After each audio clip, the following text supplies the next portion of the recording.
recognized symbol of excellence in sports entertainment.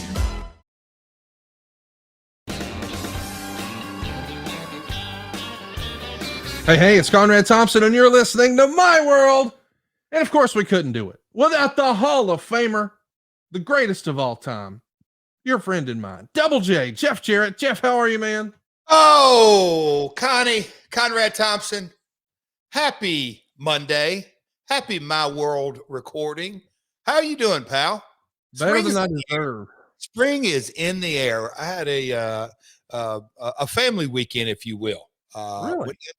Went down to Florida, kind of off the grid. There's a couple of things we'll hit off the family right out quick because I want to see if you saw a picture. But no, I went down and me and JArrett visited, 5, 6, 7 schools in the Florida area. So did that. And man, I don't want to take a left turn here, but man, you had a tragedy in your state. I was watching some of that news. Chicago is crazy. The world is wacky. This is why I like to record My World for a couple hours every week, kind of escape from it. But did you see the latest picture that Cody put online? Where he's got a rap album coming out. I'm pretty excited about it. When does his new single drop? Do you know? You're the one that's always got y'all are Instagram DM buddies and all that. He gives you all the private details. We don't even know. Oh yeah, I talked to Conrad. Oh yeah, I talked to Jay Lethal. Oh yeah, he's got all these side conversations going on. So I don't know, pal, but how are you? Man, better than I deserve. Excited to be with you here today. And of course, I'm excited to talk about AEW. You know, when we spoke last, you were thinking about trying to, see if you couldn't help a brother out, Mr. Mark Briscoe. What's the latest?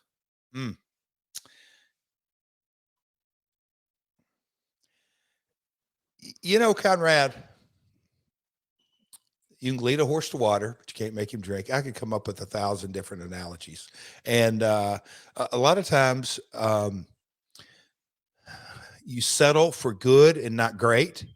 And I guess you could say, Conrad, you'll come up with some business analogies here, but sometimes you can be a victim of your own success.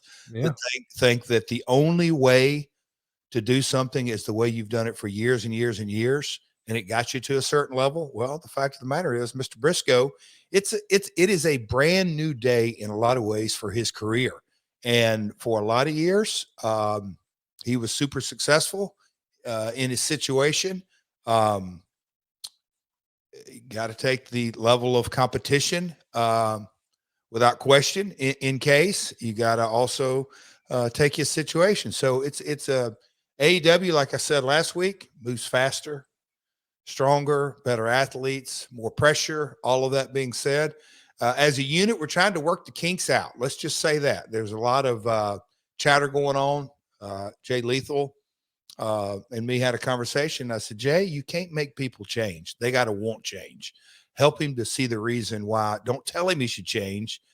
Don't tell him he has to do anything, but try to shed some light on our successes and lack of problems outside of Aubrey Edwards. We had tag team gold outside of Aubrey Edwards. I'd be the international champion. So, Conrad, you know how it goes. It's a little rocky roads, but we'll get there. Well, we also know that you guys are back on tour. You got upcoming dates in Pittsburgh, Sunrise, Florida, Baltimore, Detroit, Austin, Texas. You got the big Double or Nothing loop for Las Vegas. And the rumor and innuendo is that there might even be some more house shows coming up. Is that right? Off and running. We hit Corbin, Kentucky, and Salem, Virginia, which is right outside of Roanoke. So yeah, we've got those 2 house rules events coming up.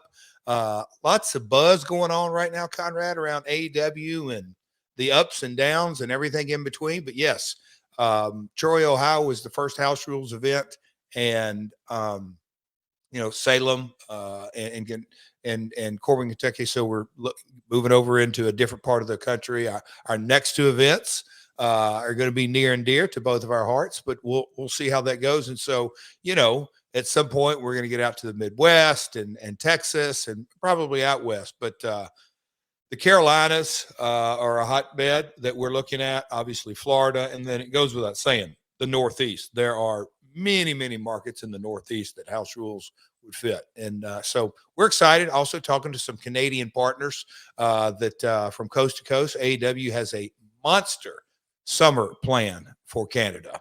I mean, a monster summer. But yeah, things are rocking, pal. I'll call it my day job is keeping me busy in so many ways. And yeah, other than that,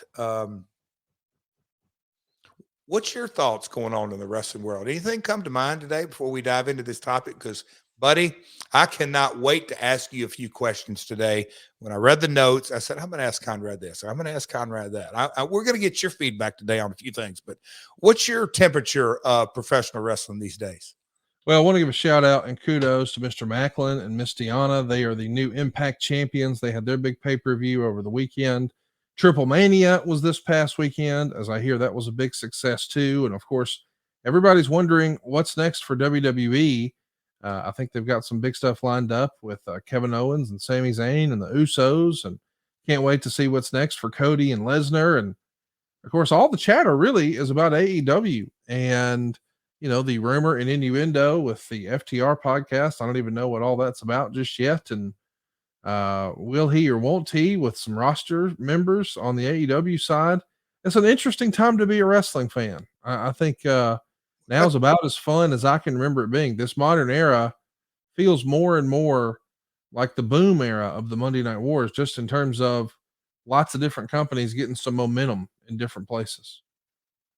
Momentum, it would be an understatement when you talk about Wembley. And there's a lot of there's so much chatter. And I know here on the podcast we talk about it, and there is chatter in the US, but over in the UK, my buddies contacts Wembley.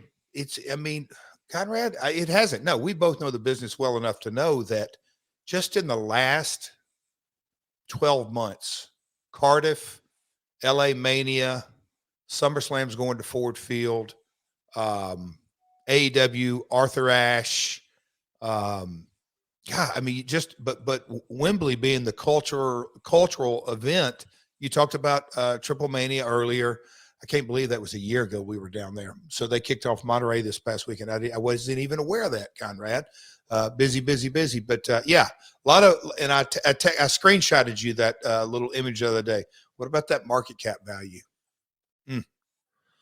Hey, it's unbelievable. You know, we saw the WWE stock cross 100 for the first time in a while. They got a lot of momentum right now. And, you know, speaking of momentum, just to go back to Wembley, the rumor is there's been over 50,000 ticket requests. Yeah. And as you might imagine, most of those folks who are requesting tickets don't just want one, they want 2 or 4 or whatever. But I think it's going to be a real test. And I think this is, you know, JR said it best when he and I recorded this morning, that a lot of times we overuse the words history. Oh, this is wrestling history. This really is. This is historic to run a stadium show like this. And to have 50,000 requests in advance, and we don't even know what the card is yet. You know, it feels a lot like a WrestleMania vibe, and it's happening across the pond. This is going to be big. So excited for you guys, and I'm excited for Matthew Sheely. Turns out we inadvertently, as we were talking about how I nailed the Final Four and you missed, we forgot to mention the guy who won the bracket is Matthew Sheely. So we got a little prize pack coming your way, and wanted to shout him out for winning the My World March Madness tournament. So Jeff, you talked a lot of smack. You thought for sure you were going to win. Oh, Matthew took you to the woodshed. Oh, no. Let's just roll it out here. Last week was our first opportunity to give the big shout out, as Conrad likes to say, give him his flowers. Yes. Poor Matthew, he was a complete afterthought. And do you know why, Matthew? I'm talking directly to you, my friend. If Conrad hadn't have got his ego and boasted, and Jeff, I took you to the woodshed and you were wrong and you did this and you did that, blah, blah, blah, blah, blah. Conrad, it was all about you last week. And our man, Matthew, I think we had a lot of entries come in, and that freaking Matthew got lucky. Who would have picked you, Con? I mean, that just doesn't make sense. But anyway, congrats, Matthew. A lot of fun. Our man, Dave Green, podcast teed ad sales. We got our work cut out next year, but we absolutely had a ton of engagement, a lot of fun. I kind of wish that I would have got so many things going on. I think during the games, we could have done a hashtag My World Madness. I'm saying, I would say, Conrad, next year, we kind of got a blueprint down. Next year, we're going to have a lot of fun with it, a lot of interaction. That's what I absolutely love it. When I do jump on off and on Instagram or Twitter, the engagement with the My World family is what a nice community of the ad-free family and the My World community. I'm pumped for our show today and want to give everybody a shout out riding along shotgun with us. We got Eddie Prather and Coach Rosie, and we got Richie Ray, and we got a whole bunch of folks riding shotgun with us. Well, Keith, shout out to everybody who's here with us early and ad-free over at adfreeshows.com. We're going to talk about something we haven't talked about in a while. We've spent quite a bit of time talking about TNA. We're switching gears here. And today we're going to talk about the first time you won the WCW world title, the big gold belt, the one that's above your head and above my head. That championship goes back to 1905. The actual belt, the physical belt that you won, goes back to Valentine's Day, 1986. And here you are 14 years later, as a kid who grew up watching this specific championship. You're going to win it, and we're going to discuss it here today. It's an interesting time in WCW, April of 2000. We're going to sort of pick up where we left off last year. You and Paulie Bromwell finished off your time in the NWO. So be sure to check that out in the archives. But as the NWO slowly fades away, you're still running full swing with WCW, but there's a lot of moving parts. Vince Russo was sent home, and I assume that means Kevin Sullivan is running creative. Who are you getting your marching orders from? Conrad, and you, I was actually going to text you this, or I'm like, no, we'll just kind of do it real time because you do such a good job with your other podcast. And, you were a fan that's turned into a fan, a businessman, but also a historian, because whether it's Tony Schiavone, what happened when, JR, even Bruce, maybe talking about the WWF, WWE, you're also kind of talking about what was going on the other channel. So we are kind of diving into this, Conrad. Correct me if I'm wrong. This is first quarter of year 2000, right? Yep. And Russo, I think the diving in point is Russo came in September of 99, roughly. And so from September of 99, and now we're first quarter, Russo's already been sent home. Was Eric out already as well? I'm just trying to think, because they're the two key players in this podcast, if you will, because they came back that kind of set the wheels in motion for me to become in the restart, the reset, if you will, in April of 2000. Can you add a little color to that, Conrad, just from the end of 99? Because there's a stat in here about running Chapel Hill, North Carolina in 99 and running Chapel Hill in the year 2000, the radical drop in attendance. But can you add a little color to that, Conrad, just to because look, I think some people listen to this podcast, don't listen to it every week. And hey, they look at it and say, hey, I want to hear this episode of Jeff winning his first big gold belt. I like to kind of give a little baseline. Any color to that, Connie? Sure. WCW never turned a profit the entire time Ted Turner owned it. 89, 90, 91, 92, 93, and 94. They were losing cash hand over fist every time. They had lots of different captains at the helm, including Bill Watts, who made it his mission to try to cut costs and cut spending and just sort of stop the losses. None of it was successful. They don't actually turn a profit until 1995. And even then there's debate as to whether or not it was an actual profit or was it just on paper. But that is the year they created Nitro. 1996 is the first real deal profitable year that WCW ever had. And of course, most of that success hinges on the success of the NWO angle. 97 is a banner year, and they actually take over. They're firmly in control. They're the lead dog. They're winning the race. 98 breaks records, not only for WWE once they ended the 83-week streak in April, but the WCW. They had their most profitable year ever as far as top line and net profit. 1999, the wheels started to come off. We started with the finger poke of doom. Slowly but surely, creative started to deteriorate. Maybe what was working was no longer working. And of course, Eric would tell you it all changed when the whole Time Warner stuff started to become a reality. And at this point, they're going to send Eric home. I believe that happens in August of 99. And I believe Vince Russo actually jumps in October of 99 and immediately tries to change everything. Now, that's probably a positive, but it just didn't work. Maybe WCW did need to change, but maybe not the direction Russo was headed was what Turner Corporate wanted. So he gets sent home. So whether he gets sent home or he goes home on his own, either way, he's only at the helm for a little bit of time before Eric Bischoff's phone rings. Eric now realizes he's got a golden opportunity to get his old contract completely paid out and come back with an even better contract. So Eric, while a lot of people would have viewed this as a bad thing that he got sent home, brother got paid twice. Now, when he's coming back, he's going to be asked to work with Vince Russo, something that he's at least willing to give a shot to. And here we are. You find yourself in the middle of all this, having held up Vince McMahon with a pea shooter, I think it was, we decided. You get your bag of cash from the arena, a check from the arena, and leave and show up the very next day on Nitro. You're immediately programmed in a big way. Russo was kind of your advocate. You became pals with him on the WWF side of things. He's now switched jerseys. You're going to follow suit. And I'm sure you have to be feeling a little uneasy about, okay, last time I was here, Bischoff didn't do much with me. And then on the way out, sort of dunked on me on some Prodigy chats. And the guy who got me here is now home. And now I'm hearing Bischoff might be coming back. Now, of course, you have a guaranteed contract, but I'm sure as far as your spot, brother, you got to at least be a little nervous, right?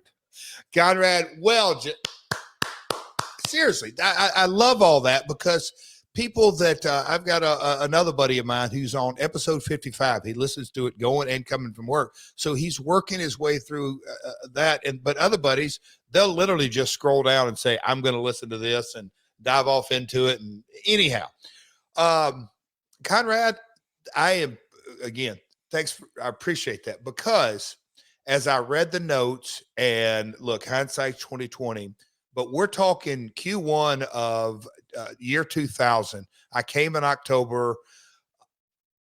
I mean, you talk about the honeymoon being completely over. It was no advanced planning, no advanced booking. It was show up every week and what's going to change. Terry Taylor, Kevin Nash, Bill Banks, Jeremy Bohr. I mean, you may know the list of people on creative, but it was always an evolving kind of turnstile. Kevin Sullivan, J.J. Dillon, Bill Bush is the one who actually hired me. And I think Meltzer called it a coup, but the coup to remove Russo was essentially Kevin and J.J. Dillon and a few others. But anyway, by January, February, it reminded me of not exactly when I left the time before but the buck didn't stop with any one person. And the reality is what you just said. They hired, and Russo will say this to this day, I am a writer, bro. So, okay, he's a writer. He's not a CEO, not a COO, not at the top of the food chain running business. And I said it over and over and over. I realized that in WCW in 96, 97. And when I came back, the lack of leadership was so prevalent and created such toxicity between staff, administrators, talent to a certain degree, but we all had to work together. But there was also this, as the angle got going, I mean, it was a mess. It was a complete mess. I had a good contract and knew I'm going to do everything I can, kind of old school mentality or how I was raised. Go control what you can control. And that's when the red light's on. Be the absolute best talent you know how to be. So is Kevin Sullivan your guy here? Like in this transition period where we don't yet have the new full plan of Bischoff and Russo working together, in the interim, that falls on Kevin's shoulders? Yeah. I mean, Kevin was definitely, I'll call it, if we call Vince Russo the head writer and he got sent home, now Kevin Sullivan probably wouldn't be like to be referred to as a writer, but he was the booker. He was the lead guy. He was at the very top of the creative food chain. Talent was more or less handled by J.J. Dillon, but that was kind of how the wheels were going. And me and Kevin had always gotten along. He was the one who was really engaged in the Four Horsemen storyline that never got to really develop. But no, me and Kevin always got along. I think Kevin respected my ability to work with anybody, and that because that's what he would say. Hey man, you can have a good match with anybody. And Nitro was, hey, let's go entertain them. Were we still at 3 hours? I feel like we were on Nitro. Yeah. Does it feel what a grab? You were a part of the hottest brand there ever was. WWF was on absolute fire when you leave. I mean, there's never been a wrestling company that had more top line ever than the WWF. And you felt like maybe they didn't appreciate or respect your talents, or you weren't being paid in accordance with your talents, whatever the reason may be. We've covered it in the archives. However, now you're switching jerseys, and yes, it's guaranteed money, but is it a little defeating? I mean, does you feel like you've taken a step back? Does it feel like a sinking ship when you come in here and there are all these politics, and it's not a harmonious locker room, et cetera, et cetera? Or is it all about, hey man, I'm getting paid this amount, I don't care? So singing ship would be, in my delusional optimism, not something I would have said back then. I would have said, whew, we are really in some turbulent water here. This is a mess. But guess what, Conrad? Once we get through this next hurricane, we're going to be just fine. And there's going to be sunny days, and it'll be bright, and it'll be smooth sailing, and we're going to get this thing back on track. I really think my eternal optimism has always been in play. Sometimes it's a positive, sometimes it's a negative. I've caught myself over the last couple of years doing this pod. Was it really a negative? Maybe, maybe not. But certainly I had blinders on. But so sinking ship, no. But going through a turbulent, I mean, it was a mess. I've never been, and hope to never be, in a situation that had, I mean, not even close to one person that I could candidly say the buck stops with him. Even in the Russo early days, even when, okay, Eric and Vince came back together. Okay, that's two people. Then when that was over, there was never any one person in charge. Bill Bush, when he hired me, was very, very transparent that I'm the accountant. He didn't say that, but I'm the finance guy, and I've got to make the numbers work. That's what I'm charged to do. I don't handle creative. I don't handle talent relations. I don't handle marketing and production and all that kind of stuff. And when you kind of nowadays look across the pond and look at, gosh, Conrad, you look at the chairman's, I saw him interview. He was gone 5 months. It felt longer than that, but was he ever really, really gone? No, because he was still the single largest shareholder and had the control. And that is, I think that's such a lesson to learn when you look that, you have to have a singular leader in the professional wrestling industry, or it doesn't work.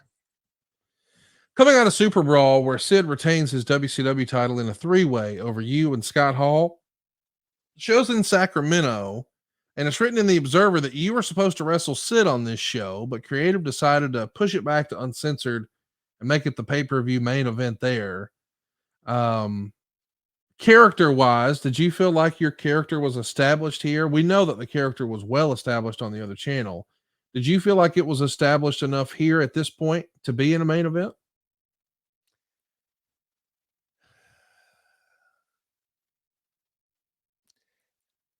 Probably the I can't argue who was established. And I don't mean a legacy name like a Flair or a Luger or a Sting. So we all had, at different levels, Name value. But as far as an episodic character that had momentum, nobody had it.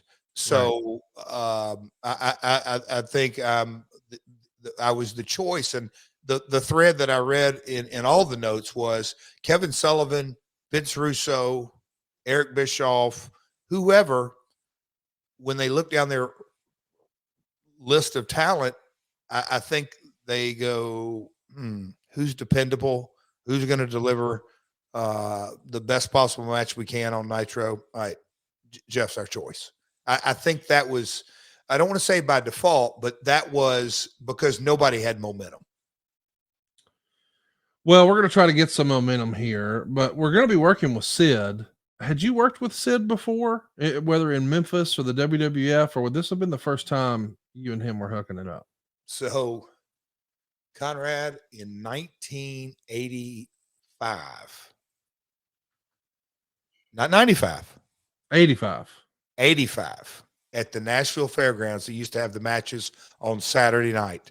I watched Tojo Yamamoto, and he had several students, but Sid was I saw Tojo work Sid out and others, but I've known Sid since 85, 86, and had a very sporadic, a match here or there in the Memphis days. I think he worked for Eddie Gilbert down in Montgomery, David Woods era. So no, I had been around and maybe a match here or there. But on this level, no, but I knew Sid, he knew me. I can't say great, but pretty well. We knew, we knew each other. Hey guys, Tony Schiavone. Need to call a timeout real quick.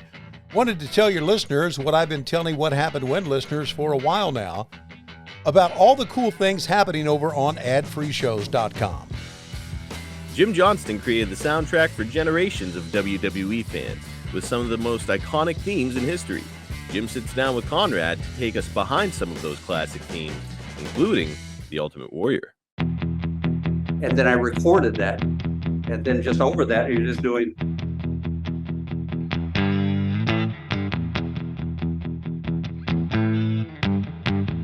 It's so simple, but that's what felt like him.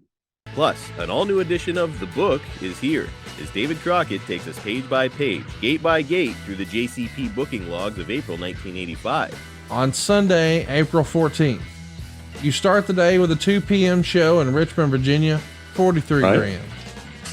An hour later, Asheville, North Carolina kicks off, and it's another 63.63.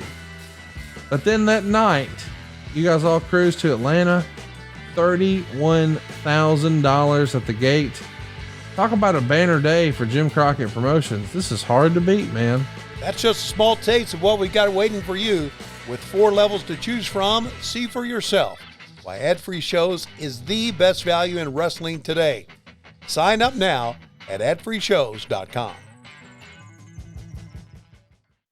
The Harris twins, 2 other guys they're going to be your heaters for this WCW version of your character. They're everywhere on the show. They're going to beat up Kidman and Lash LaRue, Disco and Booker.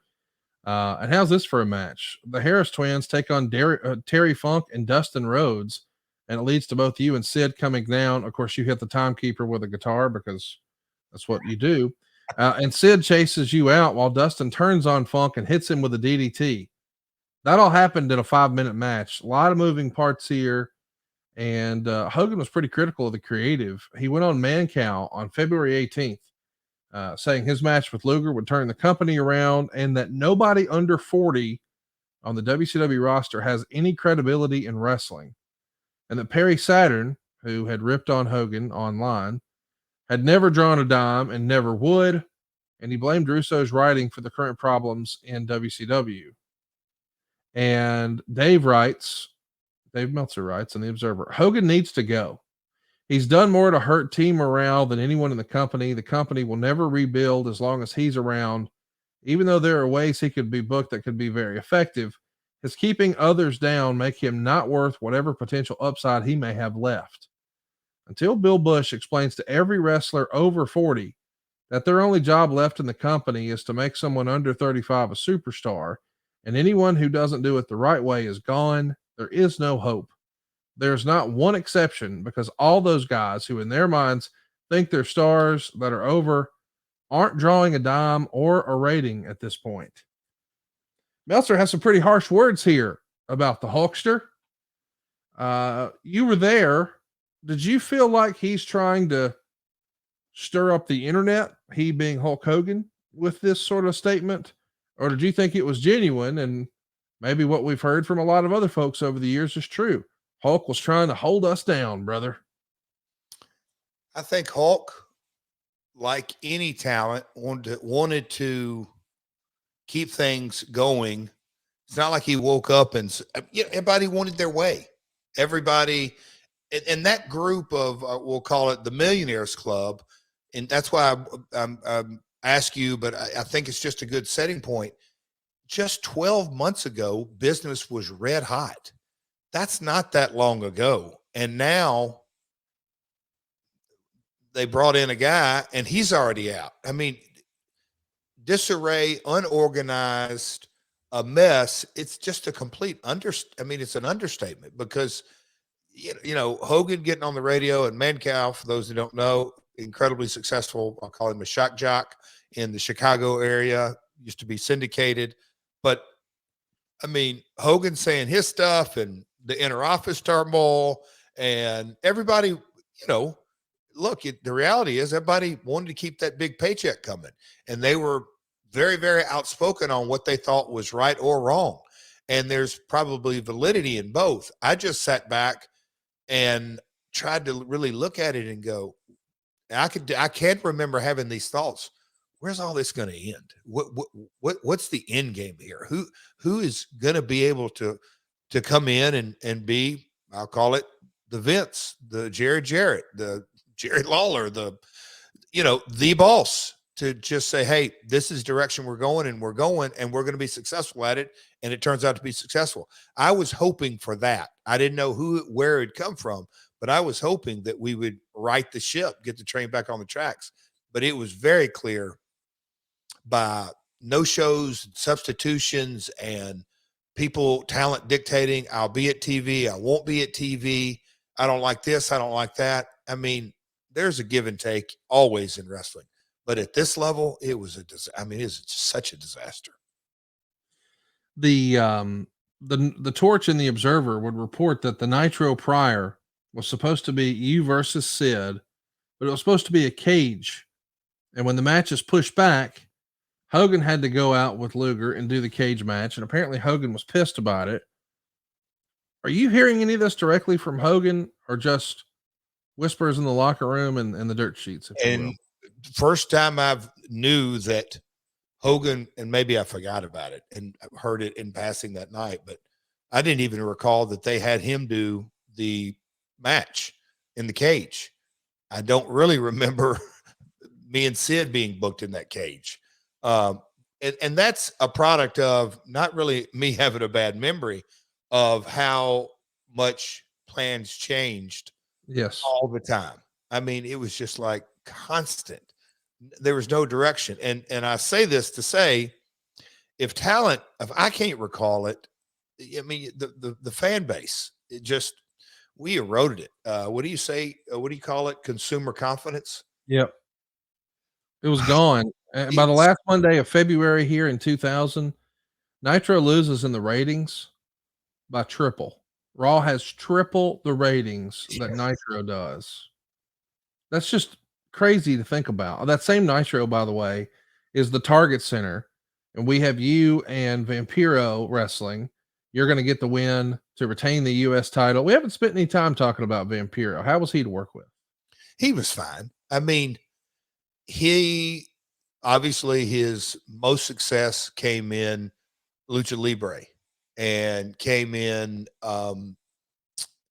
in a Spanish speaking genre of professional wrestling.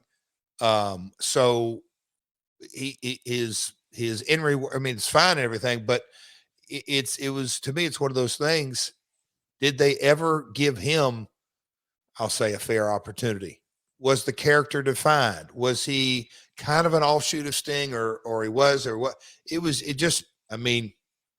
didn't establish him in WCW. Not at all. He had a cool look, but he just showed up with a cool look and it's like, hey, here he is. But there's no backstory. None.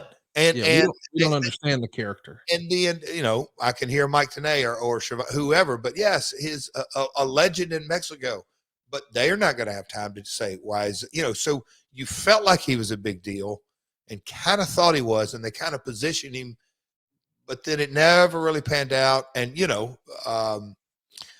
again, character development was non-existent in his case in WCW. Respectfully, is that a Russo issue? Like, I say that because I feel like there's been times where Russo believed, and listen, I know some of this was done in character, but it's almost as if you weren't a big star on the WWF program, we're not maybe going to feature you too strongly here.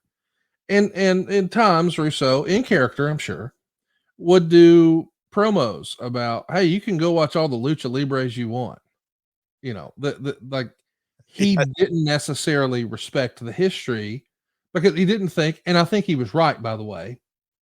I'm not being negative on Russo in this regard. I'm saying he knew that the majority of the folks watching this weren't familiar with AAA or CMLL or New Japan. So if they didn't watch it on this show or the other channel, it kind of doesn't compute. You got to start fresh.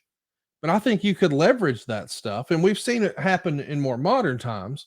Was Russo's attitude correct at the time? Do you think that, hey, most of them haven't seen it, but that doesn't mean we couldn't spend time and educate them, right? Or do you think that was a waste of time?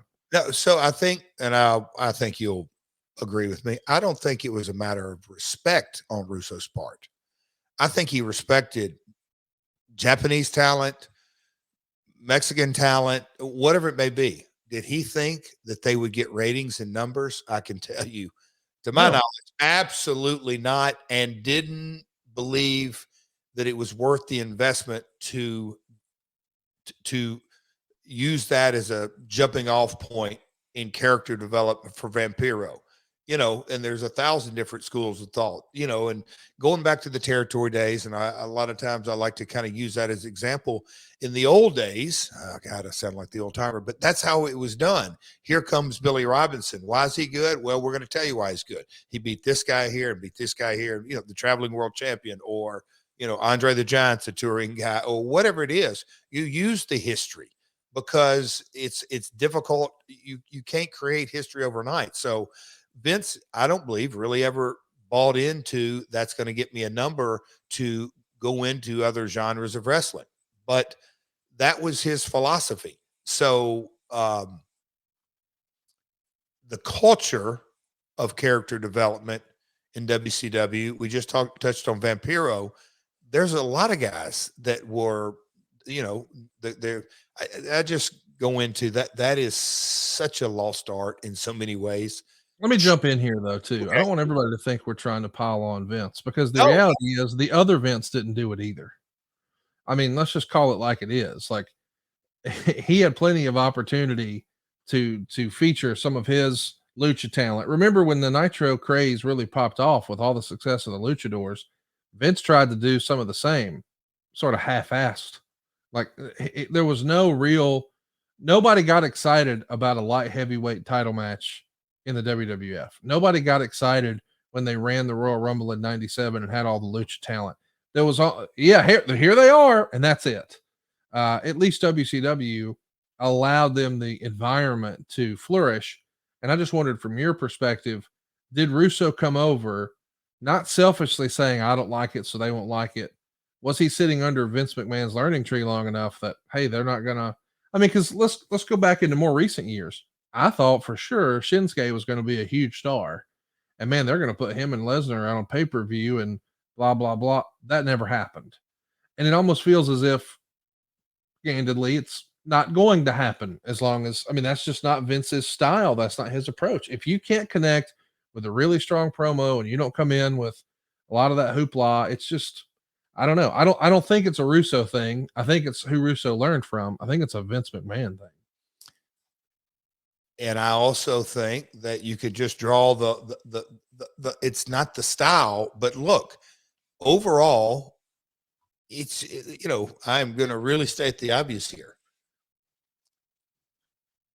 U.S. programming, United States program, which is the sole focus because everything else is bicycled out.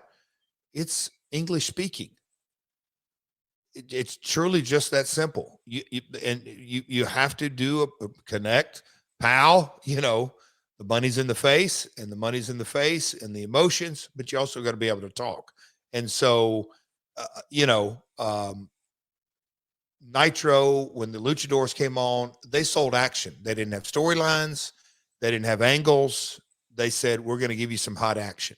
And that, I believe, both Vince's and others, that mentality is, I'm going to invest my TV time in developing characters as opposed to a match. It's a philosophy that, am I going to give time to character development stories or give time to matches? It's a different philosophy. Which one do you think draws the most money?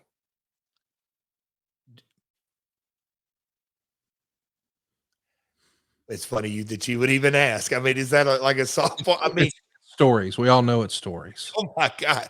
But you see that argument all the time on social, Jeff. Oh. And I loved your pregnant pause because, Lord, you want to be everybody's friend. And I appreciate it. I couldn't believe you asked me that. I know the answer. I wanted you to say it. With a straight face, you asked me, Jeff, do you think a match draws or do you think a story draws? Well, Conrad, let's talk about this. Hang on. Let me just say this. When our pal Road Dogg said that last year, boy, it pissed a lot of people off. Said and what? I'm missing something here. He said there's no money in matches. And it pissed everybody off. And he said that he heard as a young man, and I forget who he gave credit to, but it was a territory wrestler. It might have been somebody like Billy Joe Travis or a name like that, who said, or maybe it was Jamie Dundee. I forget who it was. It was Jamie Dundee, I believe. But he said something like,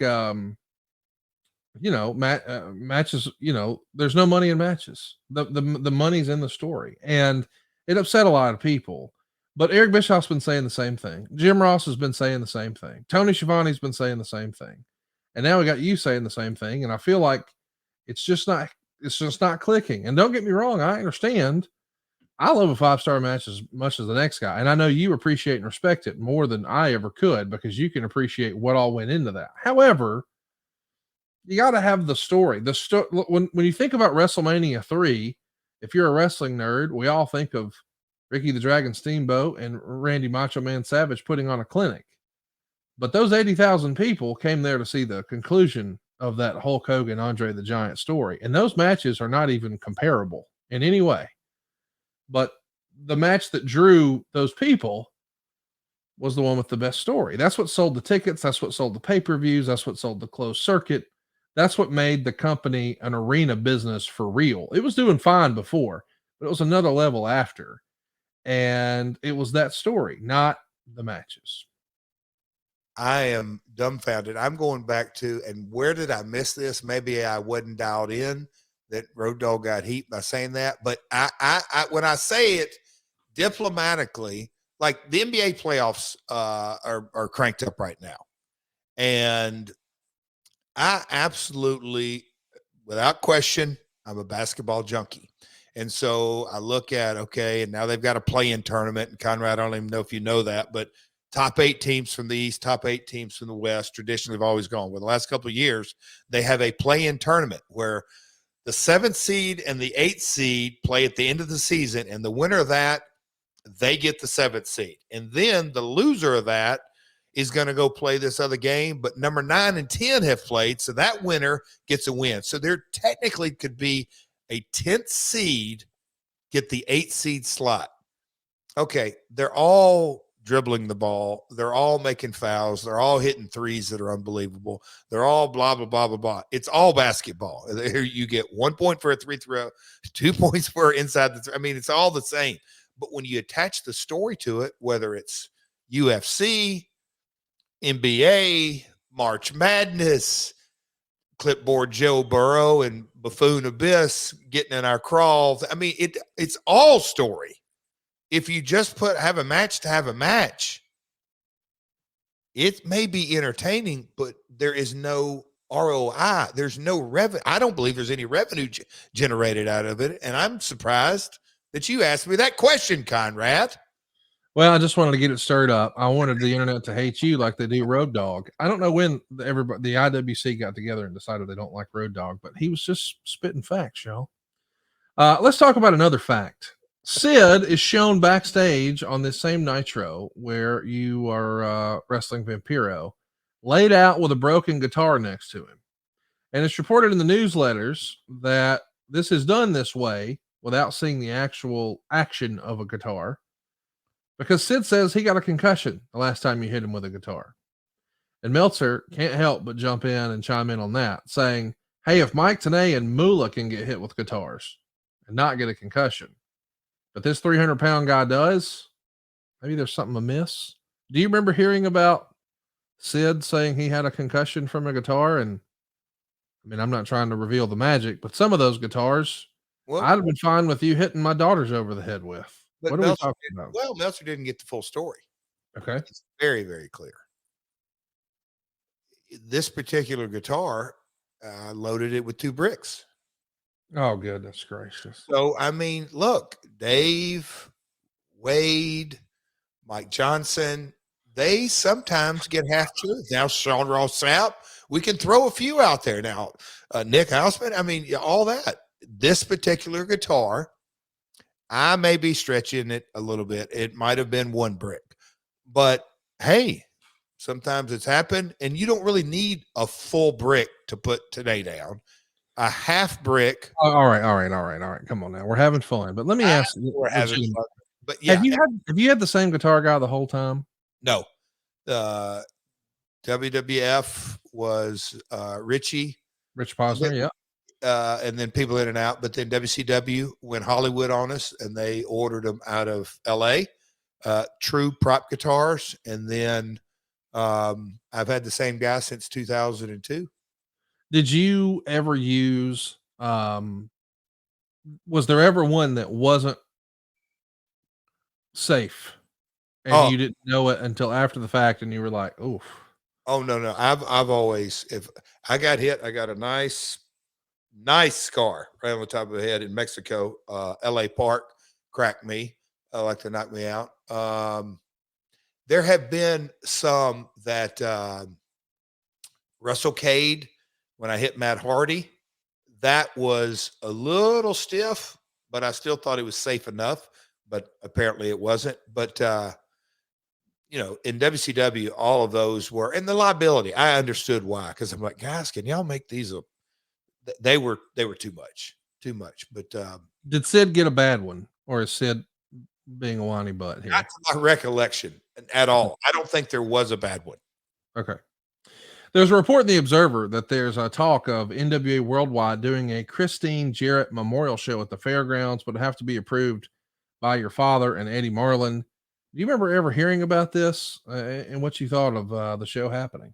Folks, this is a time to tune into YouTube on My World and see Jerry Jarrett's probably 3.5 foot wide collared shirt. I love it so much. That's the 70s. But no, I never heard this in WCW. That's kind of a rumor mill. But the WCW worldwide tapings in 2000, where were those being held? In small markets, the Rome, Georgias of the world? I guess they were. I don't remember. Talk to me about Super Brawl. The buy rate comes out, and it's the worst buy rate in WCW and WWF pay-per-view history. The lowest. When you go back to 94 and 95, what a lot of people call the dark ages, the WWF, they still sold more than Super Brawl 2000 did. This is one of the first main events you've had a sniff at here, and you're on pay-per-view, and I'm curious, you know, a lot of people would say in the 80s, oh, we got to go thank Hulk for the house. And then in the 90s, when business was down, they would say, oh, Diesel's the worst drawing champion in history. You're in the main event here, but it's a 3-man ensemble. Was there any blame pointed your way? Did it affect your pay at all? We know that on the WWF side of things, you get a pay-per-view bonus. Here it's guaranteed money. Does that affect your pay? Are you nervous about it when you hear that? Are you taking any ribbing from the guys or the office, or is it just business as usual for this company at this point in time? Pretty much business as usual. But the conversations that I would have with whoever, Kevin Sullivan, you know, 3 ways for it to draw money, the heel has to be red hot. The story has to be red hot. A single main event, you better have some heat on your heel or have a really hot baby face that they wanted. I mean, there was, I don't want to just say from top to bottom of that card, not stories with meat on the bone, because remember, Russo had written, let's say, 2 to 3 months for the story. Now it's Kevin Sullivan's first pay-per-view. Is this accurate? It would be Kevin's first Back in Power. Excuse me. Back in Power. Yeah. So Kevin is just getting his stories going, coming off the heels. And you said it earlier in your build-up, the finger poke of doom. And look, I'm not pointing fingers, but you know, when you listen to Eric or Tony or JR and just kind of the history of it all, that felt like the beginning of the end with consumer confidence. Now, here we are a year later. There was none there. The other channel was red hot. So the people voted without question. We're not spending money with this brand. We're spending it with the others. No story, no heat, no emotion. And Kevin, to his defense, which in turn defends me, Sid, and Scott, no story. The whole new chapter was just being written. I want to point out that, you know, as we said, the WWF model would mean you would get paid based on what you drew. Your WCW contract was not really set up that way. Is that the same? Is that fair to say? Guaranteed. That contract was guaranteed regardless, and I got paid per house show. Through court documents where WCW was in litigation, all of those financial terms have been disclosed. And in the year 2000, you were the 14th highest paid wrestler, but you made the fourth most in merchandise. You were behind only Goldberg, Hogan, and Sting. And for the whole year on national television, touring brand, Slapnuts Jones everywhere. You got a whole page here in the magazine. You made $4,350.66. Think about that. We do more than that on our podcast here. No, but hold on. That stat is mesmerizing in a lot of ways. The 14th highest paid talent, right? Yeah, let's run through the guys who were paid more than you. Okay. Goldberg, okay. Hulk Hogan, all right. Sting, Kevin Nash, DDP, Bret Hart. Okay, all these are making sense so far, I guess. Lex Luger in at number 7. Sid Vicious in at number 8. Scott Hall at number 9. Scott Steiner at number 10. Booker T in at number 11. Tank Abbott's number 12. And Rick Steiner is number 13. Boy, if you'd had that information ahead of time, you'd have got your ass a raise, would you not? Hey, so as you go down that, we won't have to go through it again, but when you go down on that whole list, and I'm just saying that we're in the storytelling business. We just kind of dove into that, Conrad, and I think both of us did a good job of that. But for a story to have any meat on the bone, you got to have a protagonist and antagonist. Tell me, out of those 14, who would you say is now that's the antagonist at WCW right during that time? Scott Steiner? Me and Scott. Yeah, Scott Steiner, you and Sid. Like those are the 3 heels on the whole list.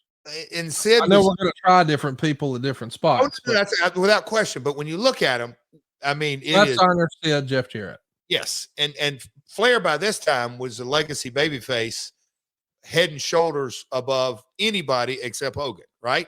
And not on this list. Oh, Flair's not on this list? Flair's not on this list. Rick Steiner and Tank Abbott made more than Ric Flair. Where was he at? Below you.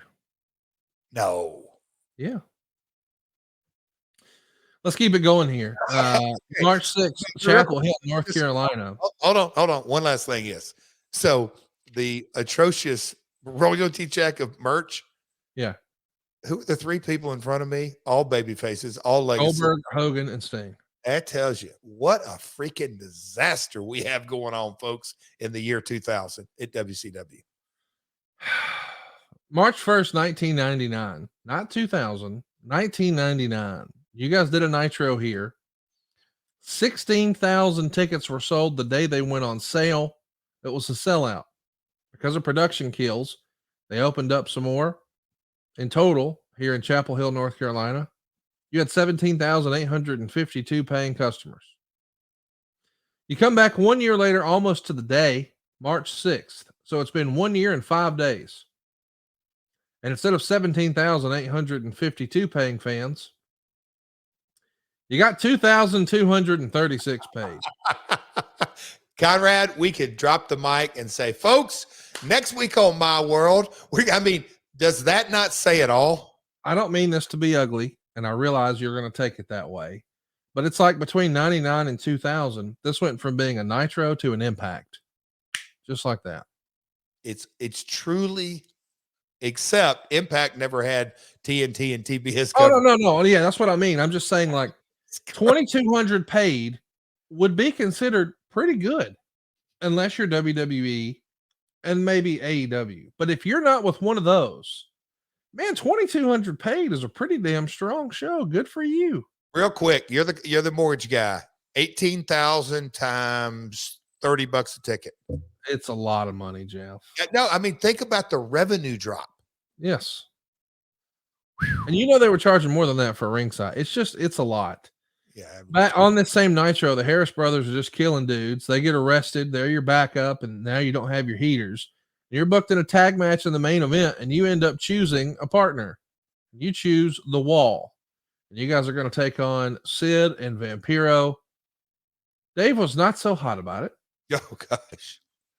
This was terrible. The only good thing about the match was the outfit Tylene Buck was wearing. Roll Tide. Vampiro didn't come across like he belonged in a main event. Wall was awful. Finish saw JArrett hit Sid with a guitar and Wall chokeslam Sid. JArrett pins in while Wall chokeslam Vampiro. Madden tried to get Vampiro over as the next Sting, but since he's always losing every match, somehow if you look back at Sting in 88, he didn't do jobs on TV every week during that period when he shot from mid-card to superstardom in a 1 month period.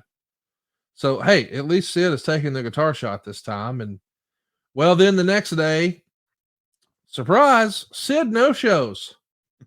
You think he gave him another concussion? I have no idea. No, I don't. I'm positive I didn't give him a concussion, but Let me add the context here, guys. The world champion is not bothering to show up for the Thunder. I mean, and that's the story. Yeah, I mean, and then you defeat Vampiro again to retain the U.S. title. And there's a lot of talk that when Goldberg returns, he's going to need a big opponent, and you're on the list. It's reported in the Observer that Terry Taylor was removed from the booking committee, and a lot of people have a lot of opinions about Terry Taylor. What was yours in this period? How was he to work with in 2000? Great. My jumping off point with Terry was he worked for my father he came to the territory and worked. My dad, I would say, loved him. They were buds, and, later in the TNA days, but I always got along well with Terry. He was always easy to deal with in these WCW days. He kind of understood not just the chaos, but he was a talent or had been a talent. And so he could relate on those levels. And he, in his own way, would kind of give a light pep talk and, hey, man, go out and do the best you can do. We understand the circumstances might not be optimal, that kind of deal. I always got along with Terry. I haven't told you this, but, a lot of my podcast co-hosts, they've given Terry a lot of shit over the years about the Red Rooster and talking to dirt sheets and all kinds of stuff. And it hasn't always been pleasant. And I was at WrestleMania this past month, I guess now, a few weeks ago. And went and had lunch with a mutual friend of ours who and I won't say their name. And he may or may not work with the company. And so a couple of fellows come in, Mr. Finley and Mr. Terry Taylor, and they come over and say hello to the fellows I'm having lunch with. And I get introduced to Terry Taylor for the very first time. First time I've met him. Ever. Our paths just haven't crossed. So as long as I've been doing this, he's been with WWE, and we just mostly NXT, and we've never. Okay, I wouldn't have thought that for sure. And I could tell This was going to be interesting. Oh boy. And Mr. Taylor, such a professional, shakes my hand and says, "It's good to put a face with the name. Not good to meet you, not nice to meet you, just like, oh, okay, this is what this motherfucker looks like." I just grinned and thought, I kind of expected worse considering the way Bruce and JR and Tony and people have just piled on at different times. And I never met him, so I don't know. But I guess I gave a platform for some of that to be out there, and good to put a face with the name. Well, that is, I tell you what, if that isn't Terry Taylor 101, I loved it. Very diplomatic, very HR, Yes, friendly and candid. Yes. And hey, I was really proud of him. I mean, because you listen, we've got a thing, I think everybody listening to this knows that mortgage rates have tripled over the last year. And so when rates were great, people would say, "Hey man, how's business?" Unbelievable. Now that they're a little higher, a little more challenging market, how's business? Unbelievable. Because either way, I can't believe this shit. Yeah. Either way. It is. And by the way, you won't believe how good you feel with Athletic Greens. Just one scoop and a cup of water every day. That's it. All you need. Jeff starts his day that way every single day. And that's the reason he looks better than ever, by God.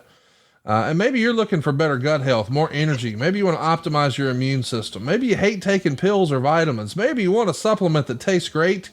Well, AG1 checks all the boxes. With one delicious scoop, you're getting 75 high-quality vitamins. You're getting all the minerals, the whole food source superfoods, the probiotics, the adaptogens, everything you need to help you start your day right. It's going to help support your gut health, your nervous system, your immune system, your energy, your focus, your recovery, your aging. This is really like a life hack, guys. It's also lifestyle friendly. Dude, whether you're doing keto or paleo, maybe you're vegan or dairy or gluten-free, AG1's still for you.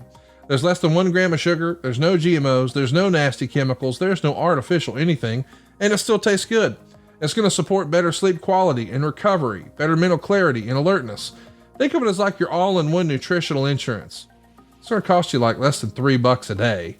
And man, don't take our word for it. They've got over 7,000 5-star reviews, so it's the real deal. Try it for yourself. Take ownership over your health. Arm yourself with convenient daily nutrition. Seriously, just one scoop and a cup of water every day. That's it. And to make it easy, Athletic Greens is going to give you a free 1-year supply of immune-supporting vitamin D and 5 free travel packs with your first purchase. All you got to do is visit athleticgreens.com/myworld. Again, that's athleticgreens.com/myworld to take ownership over your health and pick up the ultimate daily nutritional insurance. So Terry Taylor's off the committee, and it's also in the newsletters that Kevin Nash is off the committee as well. What did you think of Kevin's ideas in WCW? Did you work with him creatively at all? But, me and Kevin met each other in 93, 94. So Kevin's he's a lifer at this point, but he dove in and incredibly interesting backstory, kid from Detroit, played pro ball in Germany, military, all kind of different jobs, life experiences. But Kevin, dove into the business and learned from Rick Rude and Dusty and that WCW, and then, just Kevin's whole demeanor and mindset is he knows how to make money. And so he would be so Kevin, look, creative is something that is subjective. So yeah, were all of Kevin's ideas great? No. Were all of them bad? No. But Kevin wasn't afraid to get outside the box. That's one of the things that, he would say, hey, what if? No, I like Kevin's ideas. When did you first hear about the possibility of Russo coming back, and what'd you think of that? And then what'd you think when you heard that Bischoff might be coming back too? I tried to really drill down on when was the first inkling, and I don't know if it was a Bill Banks, Jeremy Borash, I'm even going to say a Terry Taylor, some folks that were on the committee that were coworkers, colleagues. I don't know if it was one of those guys. For some reason, I feel like I didn't hear it first from Vince, but just kind of I don't know. I really don't, Conrad. I don't remember, but I feel like my best recollection, I didn't hear singularly that Vince was coming back. I heard Vince and Eric are coming back, which was like, was that positive for you, or were you nervous about that? Because Bischoff, you didn't have the best experience with. Russo was kind of your boy from back in the day. Were you hoping for more Russo? Were you nervous about Bischoff, or were you just the delusional optimist who was going to make it work no matter what? I thought change is needed and they're going to pump new blood. I felt like Kevin he never got his feet settled ever. And we just kind of went through it. It was, I mean, Jerry Toot, the wall. I mean, he hadn't been in the business. I mean, he was so the talent and who was available, who wasn't available. Sid went home. I mean, he was such a mess that I thought, okay, hope.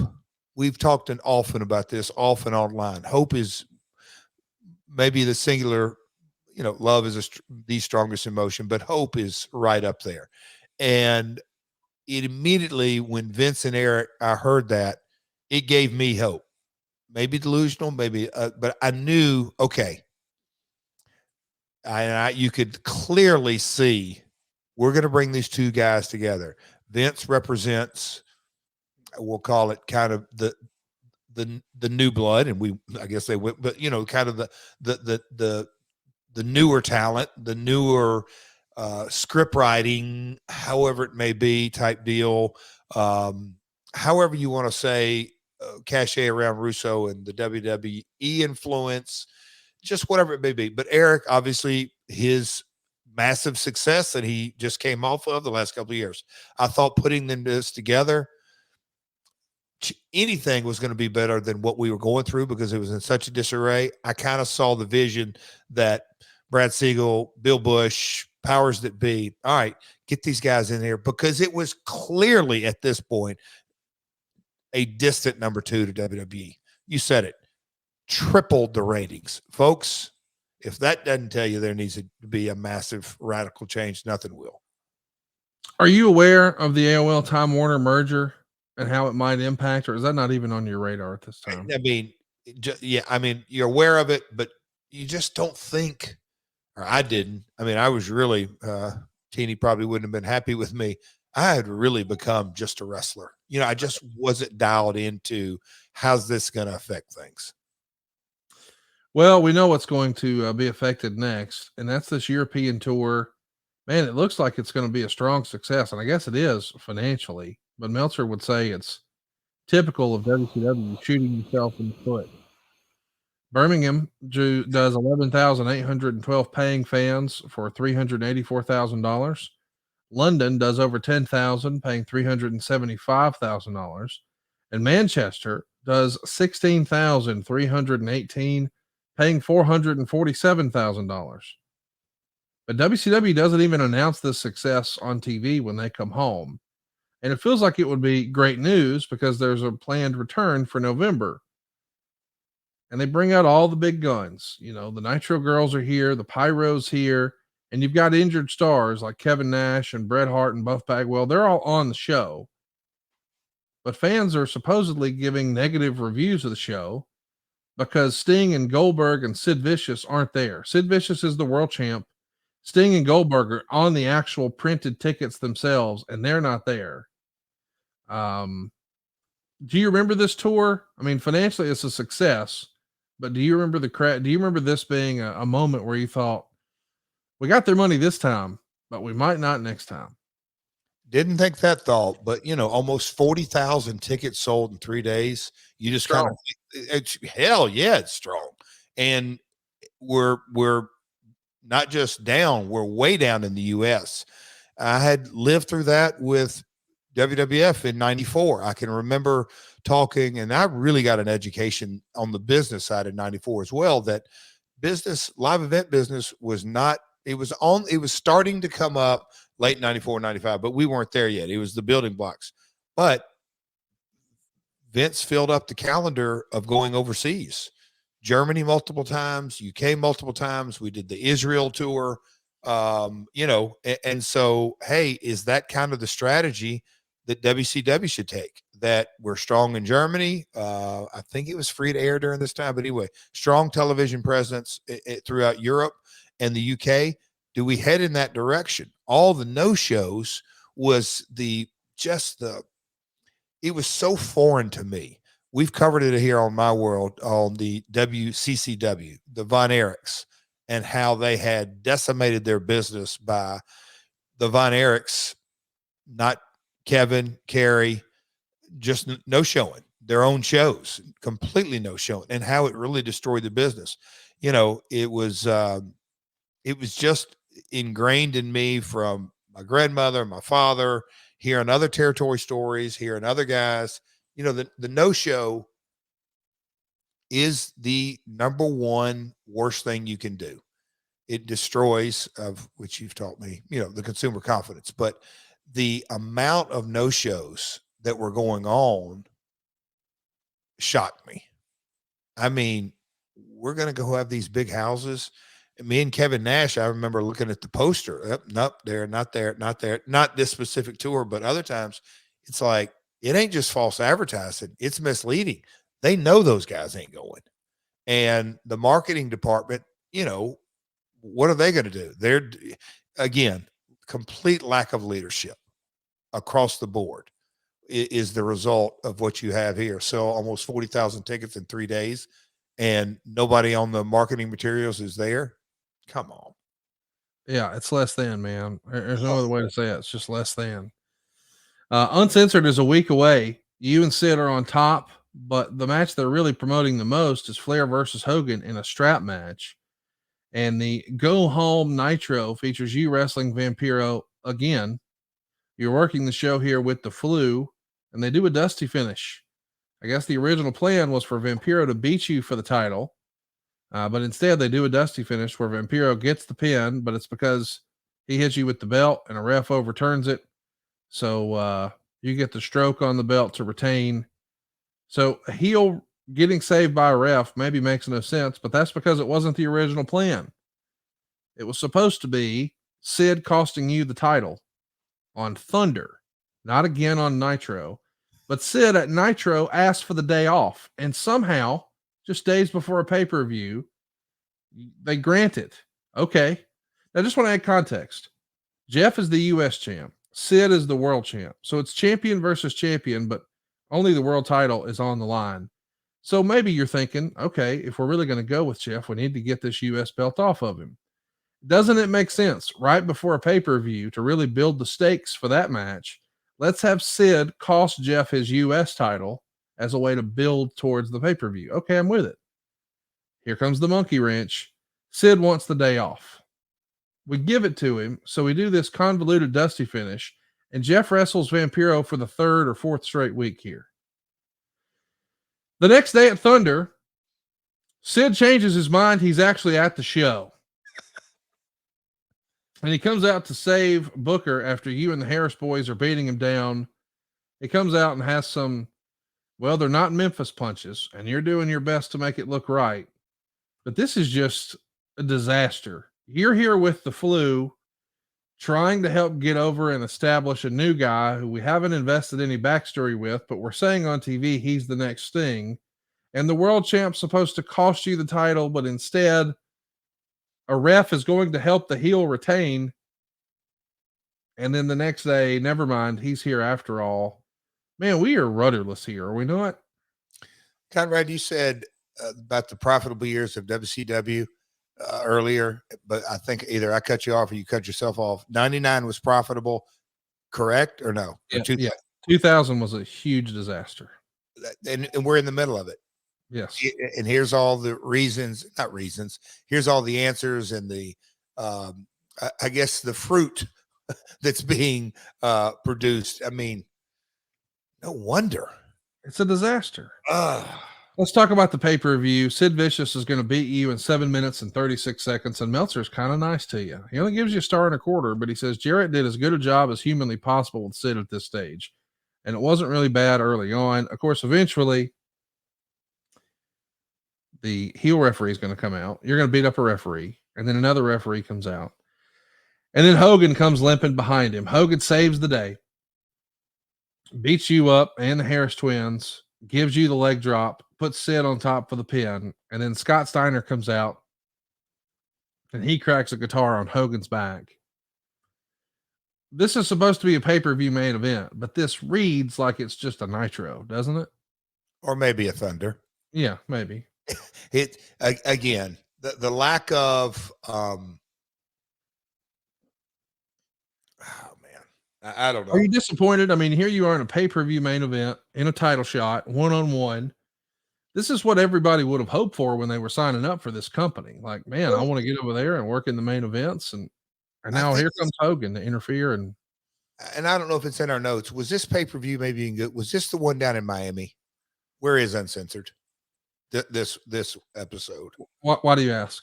Does that jog a memory for you? It is in Miami, but what about Miami stands out to you? I could remember. Okay, so I think we had to get in there. Anyway, I can remember when you just said, I don't know why, I have no idea why, man, it just feels like another TV. I can remember, if we don't have time, don't need to go into it, but the entire card read like a TV. It was just like, No, I don't mind sharing the card with you. The whole card, here we go. Opening match, The Artist versus Psychosis for the Cruiserweight title. Tag team match, Norman Smiley and the Demon against Lane and Rave. A singles match with The Wall and Bam Bam Bigelow.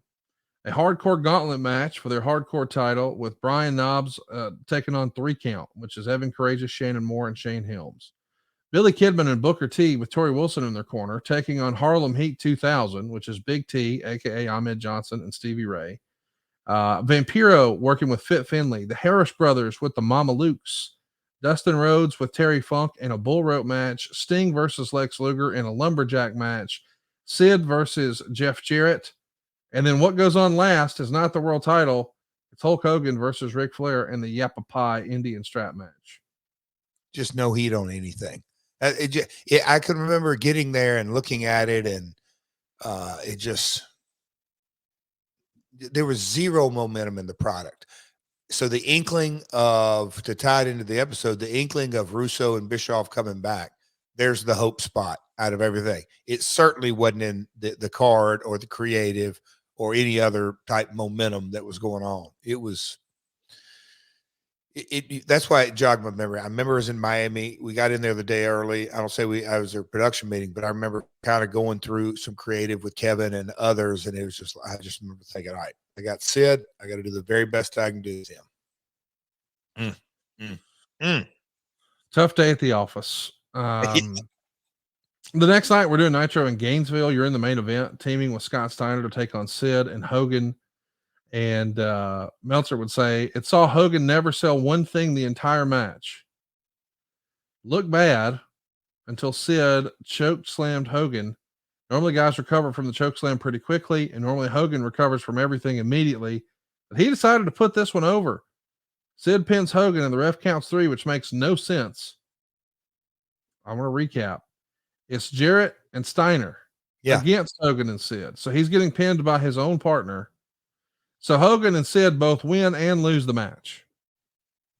Think about that. I knew that day we went around and around with, I don't want to say Hulk was, nobody was engaged. Nobody was into, and I can remember going, Scotty, we've got to get in a room. We've got to have to go through this. Who's our lead agent? I think our man Terry Taylor, or maybe he wasn't, or I don't know who got us all in a room, but it was Hulk didn't want to be there or didn't like the creative or whatever it was. That's, pulling teeth is an understatement. It was, again, the culture, lack of leadership, lack of direction, lack of a boss. There's your result.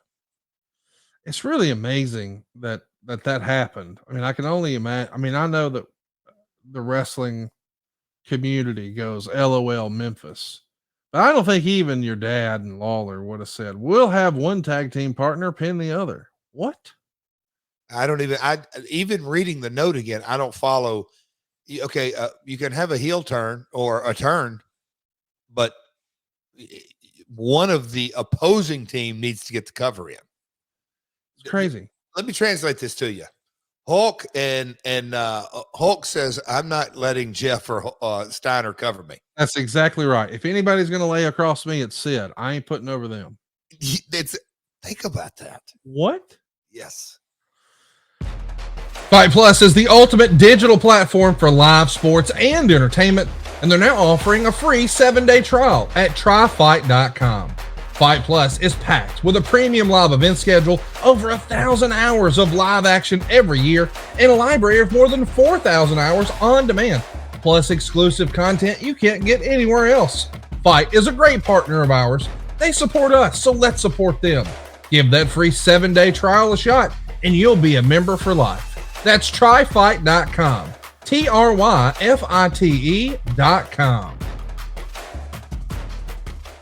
And then, of course, the world changes just a few days later. It's everywhere that Eric Bischoff and Vince Russo are here to be life preservers. And it's said that they're going to try to exploit this and turn it into a television angle. And there's going to be maybe some realities, because there was a coup to get rid of Eric Bischoff in early September. And that coup involved Bill Bush, Gary Juster, J.J. Dillon, and Kevin Sullivan. And Russo had maybe 90 days as the head writer, and then he's out too. Boy, the political gamesmanship here really gets turned up when they're coming back, because there's a whole lot of folks here in the office who didn't want them there. Did you know that? I mean, did you know that? I'm sure you're thinking as a wrestler first and about, okay, how does this affect me? But did you know that, okay, they're coming back, but there's going to be a lot of people I work with who aren't happy about that.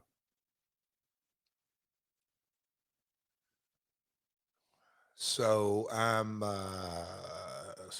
just trying to think.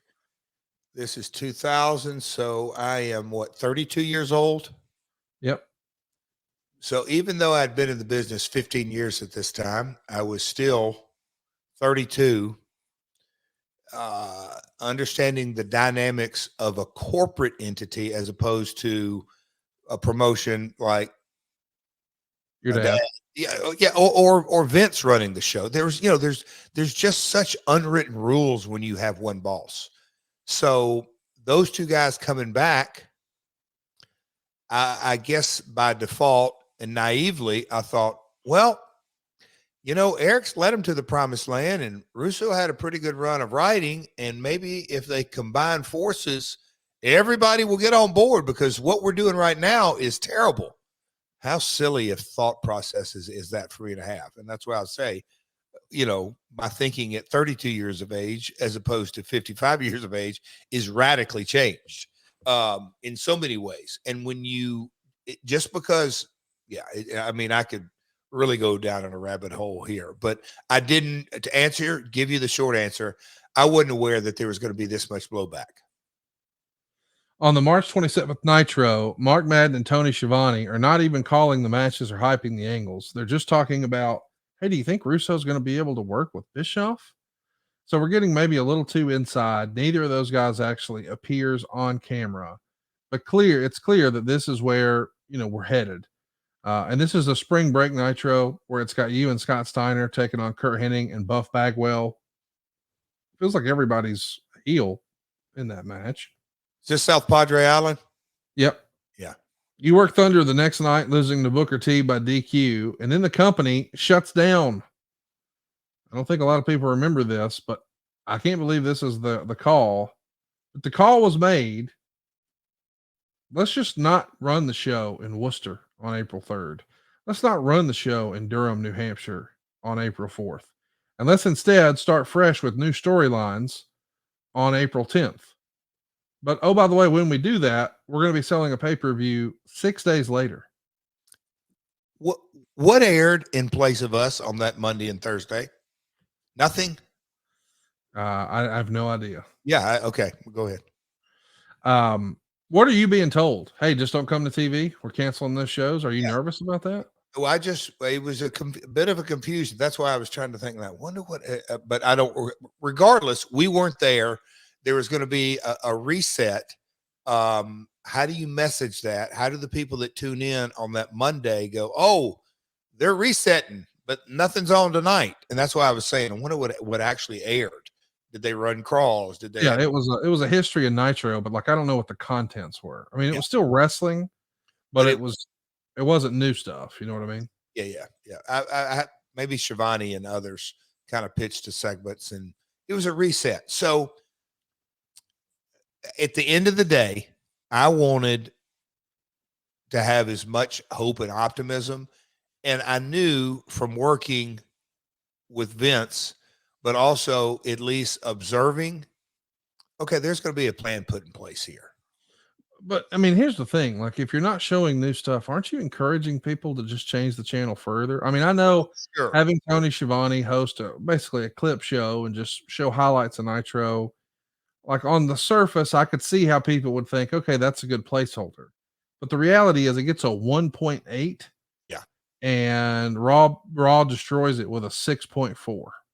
Jesus. Like a 1.8 to a 6.4. By the way, you're still working house shows. You're not working TV, but you are working house shows. You wrestled Booker T in Johnstown, Pennsylvania. 800 people are there. Yep. You head on down to Chattanooga and you're in the main event against Buff Bagwell. Buff was the stuff down here. Together, you guys drew 1,339 people. You left a company that was sold out every night. Like, as soon as they announce WWF coming to your town 6 weeks from now, it was sold out immediately. Yep. They didn't announce any matches. They don't know who's going to be there.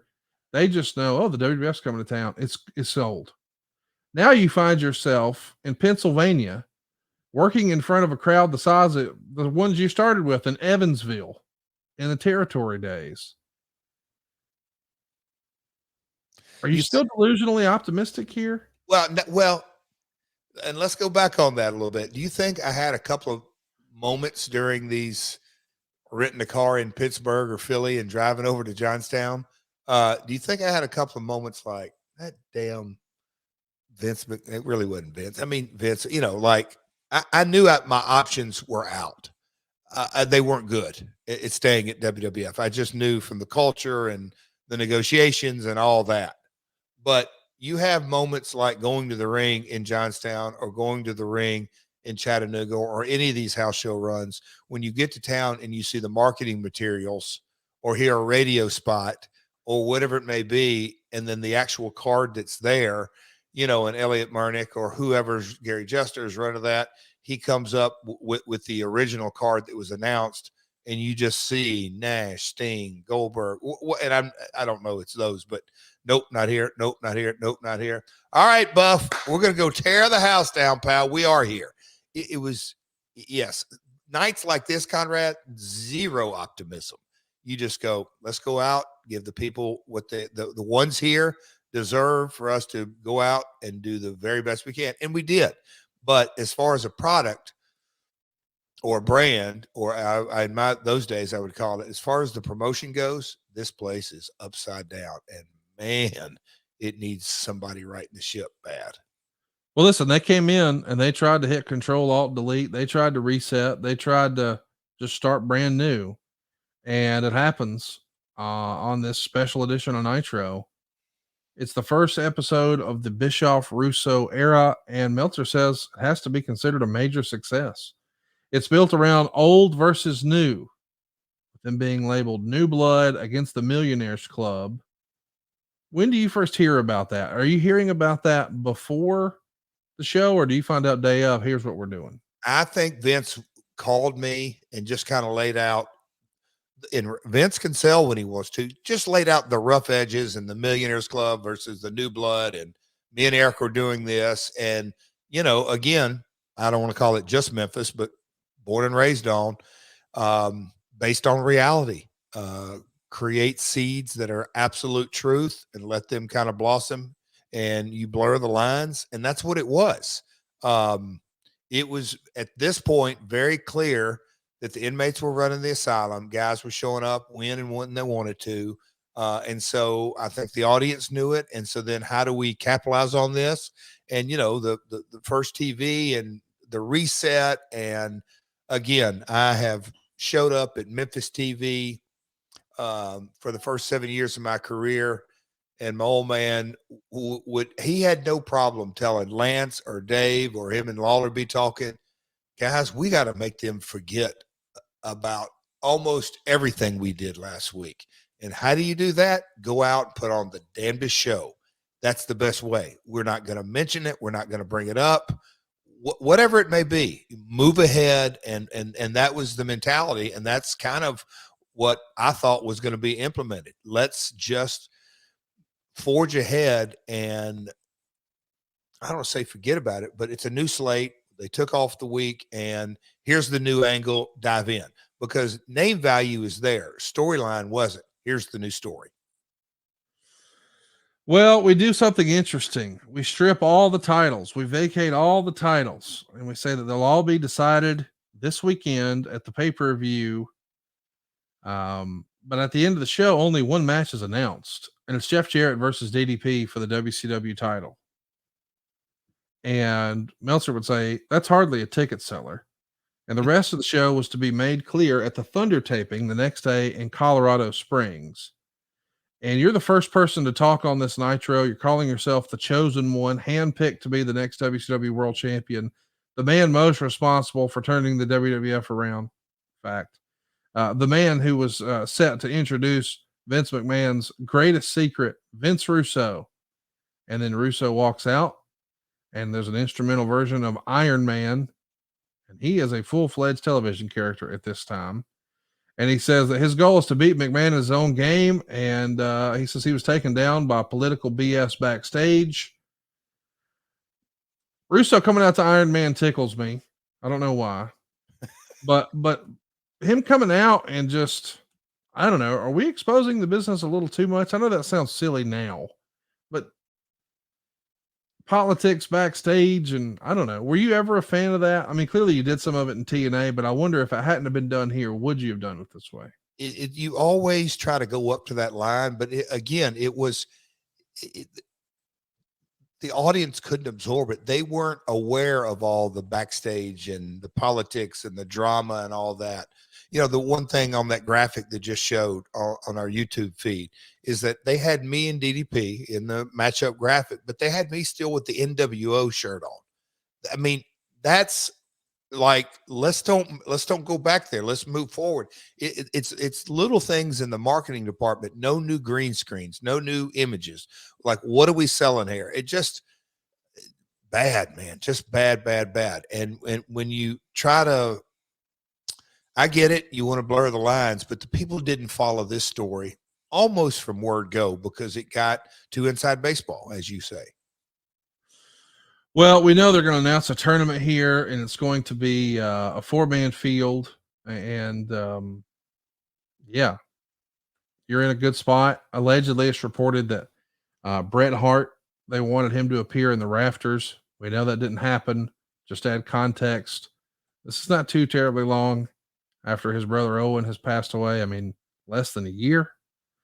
Mike Awesome is going to jump ship and attack Kevin Nash on this show. That's going to be pretty notable. Get some people talking. What did you think of Mike Awesome, the current ECW champion, showing up here on Nitro? Was he current when he showed up? Yeah, he was the champ.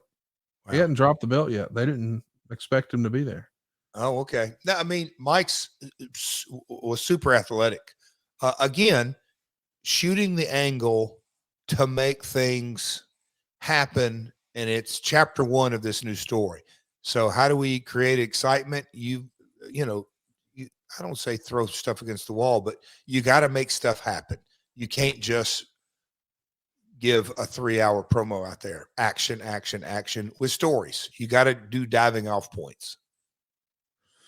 Let's also mention that on this show, we see some scenes from Ready to Rumble, the premiere at least, which saw David Arquette, with a little help from DDP, hit you with a guitar.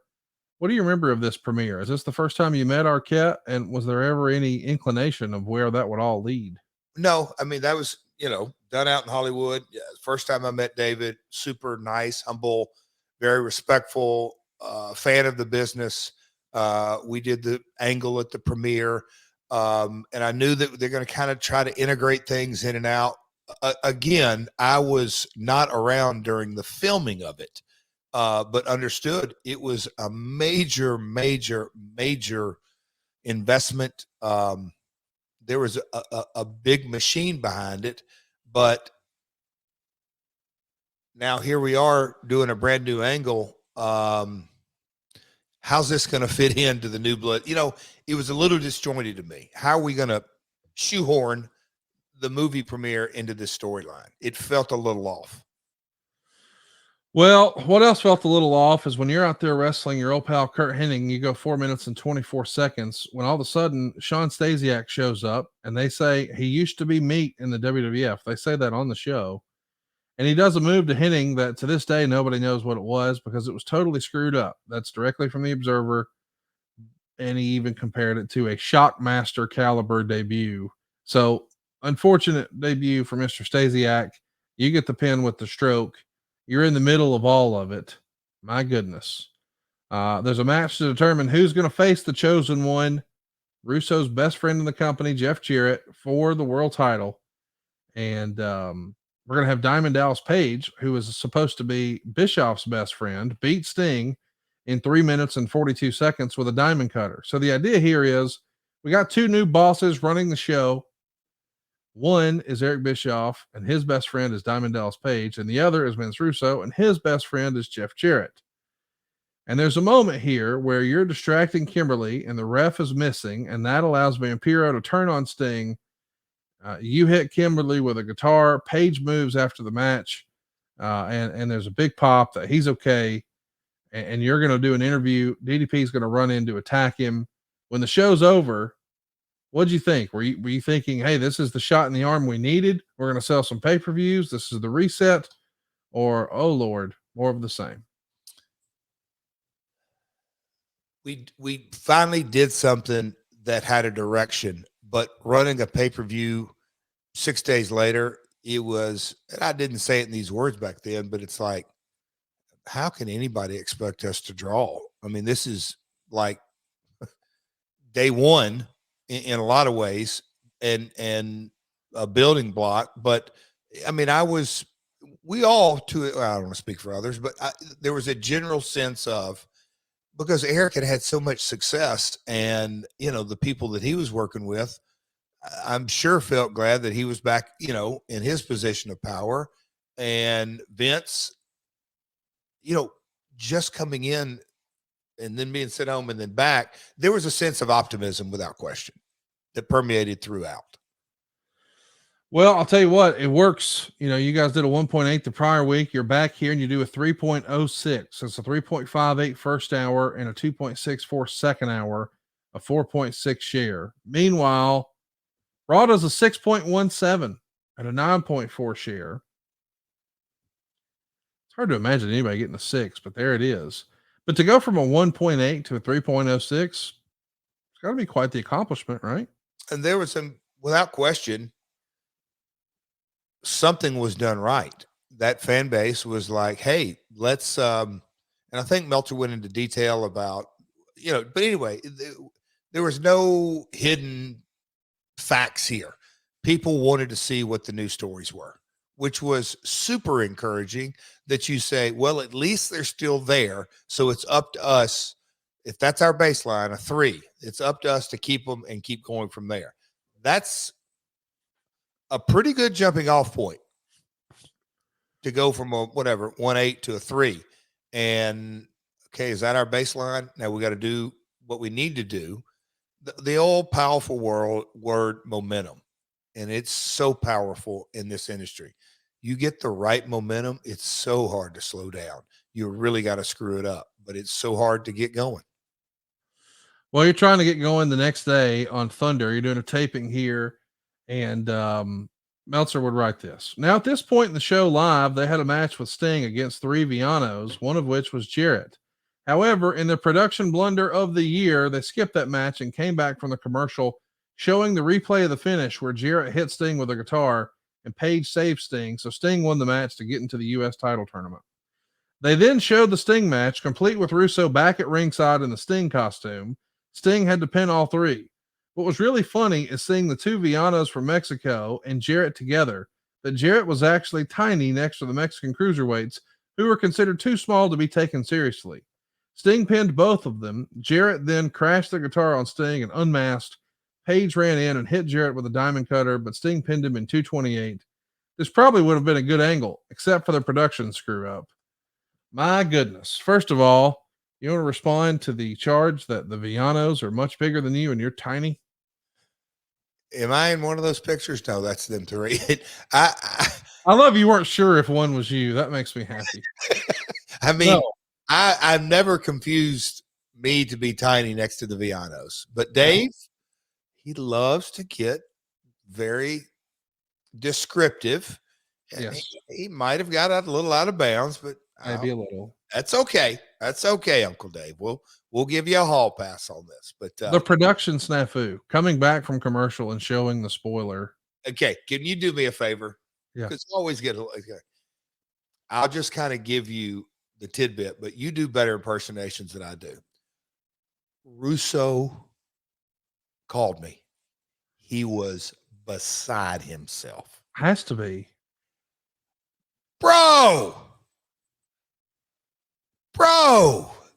how? I mean, and I just was like, they did what? Bro, how do you run it out of order? How do you, folks, this is a tape thunder. You have a line cut that happens in order. Yes. And when it aired, they put something that I to this day, that's a real head scratcher. How in the world? But I mean, Vince, he did the best Long Islander dog cussing, not cussing me out, just kind of cussing at the wind. But how in the world can they do that? Because the angle was entertaining. And Marcus, I hope you have a picture of me in that outfit, because I passed as a Villano for a minute. People didn't realize that I was one of them, and then did the reveal and blah, blah, blah, blah, blah. Anyway, it was a good angle that obviously when it aired, it was more confusing to the viewer at home. Like, what did they just do? It was bizarre. Really bizarre. It's a super fun story and reveal and segment. It's just a shame that, typical WCW fashion, it was a screw up. Here's the main event. Finally, DDP wrestled Bigelow, and we had another ref bump. Page hit the diamond cutter, and Bischoff came out, counted to 2, and stopped. JArrett hit Page with a guitar shot. Arquette finally did his run in, with him explaining that Arquette is now close friends with DDP. Arquette took a hell of a bump over the top, but then, even though he looks like to be about 150 pounds, JArrett couldn't pick him up for a body slam because he mistimed his jump before he clumsily got dropped on the rail. JArrett gave Arquette the stroke. Canyon, who I guess is now a millionaire and over 40, saved Page for a second until Bischoff hit him with a weak chair shot, and Kidman came out and spray painted NB on Page. Listen, it's less than, lots of moving parts, typical Russo Crash TV stuff, I guess. But the mistimed jump, talk to me about that. Everybody's watching. He's not supposed to know what he's doing. He's excited. He's anxious. And now he's dead weight for you. Well, it's one of those things. Mistimed is the accurate term. So when he jumps up, Dave was trying to do his very best and go up easy, brother, and all that kind of stuff. But when he goes up, I'm not ready. And so when I'm ready, I'm going up, and his body weight is coming down. So it's not just dead weight. It's the gravity's pulling it the different way. So it was a botch. It would make Botchamania for sure. It's a nice little piece of business for Botchamania. But it's just one of those deals. And I'm sure the cut made great air. They didn't have a shot that you could cover it up like other organizations do so many times in a very productive way. I'll say that. Well, listen, I'm sure you were itching to get to the pay-per-view. I'm sure you were itching. But when did you find out? Did you know right away, hey, we're going with you? For the most part, because you're not going to kind of start an angle, right, and let the babyface win. So they didn't explicitly tell you. You just put 2 and 2 together with your wrestling IQ. That's it. Yeah, it's that simple. Well, I'm sure you were rock hard when you got there that night. And if you want to be as hard as Jeff Jarrett when he's about to win the big gold, you need some Blue Chew. Blue Chew is our sponsor, and we're excited to talk about them and Jeff Jarrett's ween. These days, he could hit Sid in the head and give him a concussion with his wiener. That's because he's got Blue Chew, baby. All right, Blue Chew is a unique online service that delivers the same active ingredients as Viagra, Cialis, and Levitra, but in chewable tablets and at a fraction of the cost. Take them anytime, day or night, so you can plan ahead or be ready whenever an opportunity arises. And the process is simple. You'll sign up at BlueChew.com. You'll consult with one of their licensed medical providers, and once you're approved, you'll receive your prescription within days. And here's the best part. It's all done online. That means no visits to the doctor's office, no awkward conversation, no waiting in line at the pharmacy. Blue Chew's tablets are made in the USA, prepared and shipped directly to your door, all in a discreet package. Speaking of packages, maybe you're looking for some stroke. Jeff Jarrett knows a thing or two about the stroke. If you want to hand out more strokes, you need more Blue Chew. Blue Chew wants to help you have better sex. Discover your options right now at BlueChew.com. Chew it and do it, slap nuts. We've got a special deal for our listeners. Try Blue Chew free when you use our promo code MyWorld at checkout. Just pay $5 shipping. That's BlueChew.com. The promo code is MyWorld to receive your first month free. Visit BlueChew.com for more details and important safety information. And we want to thank Blue Chew for sponsoring the podcast. Jeff, what say you? Could you give a concussion to Sid with Blue Chew, you think? Yeah. I love it. We got to see that. That's what I want to see. Like in Wembley, I need Jeff Jarrett's wiener versus Sid Vicious. That's what we need. Softball. Wow. All right. Now you're thinking. Here we go, pal. You go. Always Batter up. Batter up. That's what Jeff used to say in Memphis. All right. So the WCW turnaround, this big reset, the big moment we've all been waiting for. We're here. Spring Stampede 6 days later. It's a 14-match show. It's loaded up with tons of angles, trying to establish new blood as the heels, trying to, Meltzer would say, feature more inspired work from the wrestlers than in recent months. And a lot of people are considering it the best pay-per-view show since last year's Spring Stampede in Tacoma, Washington. That, of course, is when DDP won the world title. That's not saying it's the best pay-per-view ever, but it is a step in the right direction. But 14 matches. Yeah. Wow. By the way, we are going to be doing a watch along with Jeff over at adfreeshows.com. So if you want to watch this match with Jeff, check us out over at adfreeshows.com. The match itself gets 3.5 stars in the Observer. You guys got plenty of time here, 15 minutes and 2 seconds. You get the win over DDP, and you are now the WCW heavyweight champion. Meltzer would have this to say. Page, the smart promoter that he is, littered the building with signs promoting his book. You don't actually believe fans would bring signs like that to a show, do you? He even had a spot where Jarrett tore up a copy of the book. Bischoff came out, and this was a really good match. Jarrett had a long figure 4. Page tried to reverse it, but got a rope break. Page got a few quick cradles and a Uranagi for a near fall. Page moved amazingly well for someone who's been out of action for so long with a back injury that didn't even heal until his next door neighbor was back in charge. Finish saw Bischoff distract Charles Robinson, who took a bump halfway through the match to tease a near fall from a belt shot by Jarrett. Kimberly got in the ring holding the guitar and clocked Page with it for the pin. All the champs came to the ring to celebrate with Russo and Bischoff to end the show. So Kimberly turning on Diamond Dallas Page here, nailing him with the guitar. A lot to unpack.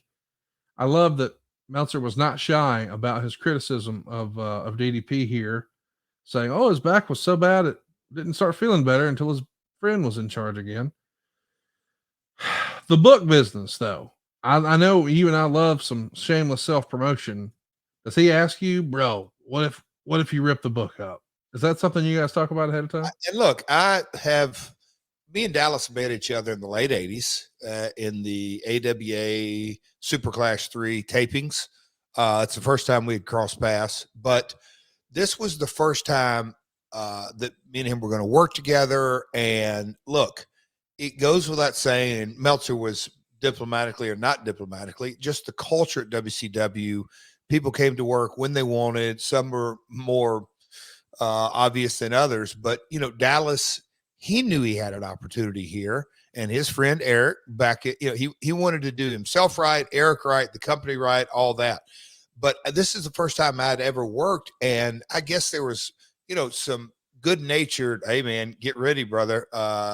Dallas is going to have spot after spot after spot after spot after spot laid out. And what I found was really, it's almost, I took my takeaway from it, not immediately, but in the weeks and, days and weeks after that, it was kind of a very much newfound respect, because Dallas came to the match, and I had always, my mindset was come with a real general outline of what to do and what not to do, what kind of how we're going to work together, but it's a give and take when you're talking with each talent, and then let the office give you the exact finish or, some details here and there. Dallas came with option A, B, C, and D for a multitude of spots. He was never, ever, he came prepared. And I respected, I really did. It makes the collaborative creative process so much easier. And when he pitched the book idea, I'm like, I get it, because you want a baby face that's over, that people are engaged in, that they're emotionally connected to. So I'll say it, as a heel, as the antagonist, I loved it. And I didn't care if we sold one book or 1,000 books, hoping we'd sell a lot, but I knew that it would make the match, a little segment that you can kind of, people want a story. Okay. So that's it. Yes, I respected it. I was up for it. I thought is a little, is it a game changer in the match? No, but it added to the story. And, the people in the arena, they love DDP. There was a period during 98-ish when he was the hottest babyface on the show and turned a lot of heads, and people were like, how did that happen? Well, kind of logic tells you he busted yes, he had a great opportunity. And yes, him and Eric work well together, but Eric didn't make the people go out and respond. Dallas had worked his ass off and got that finish over, and really had busted his ass for that audience and got over. So I love the opportunity, and I'll forever be indebted to DDP, because the first time I won the World Heavyweight title, Dallas came with his working boots on, and we told a story. And both of us did everything in our power to make something good happen. And in result, the people in the arena, have a heel finish at the end of the Reset pay-per-view. That's not the easiest thing to do, but I thought we both did a pretty good job of that. What do you think of the Diamond Cutter as a finish? Where does it rank all time?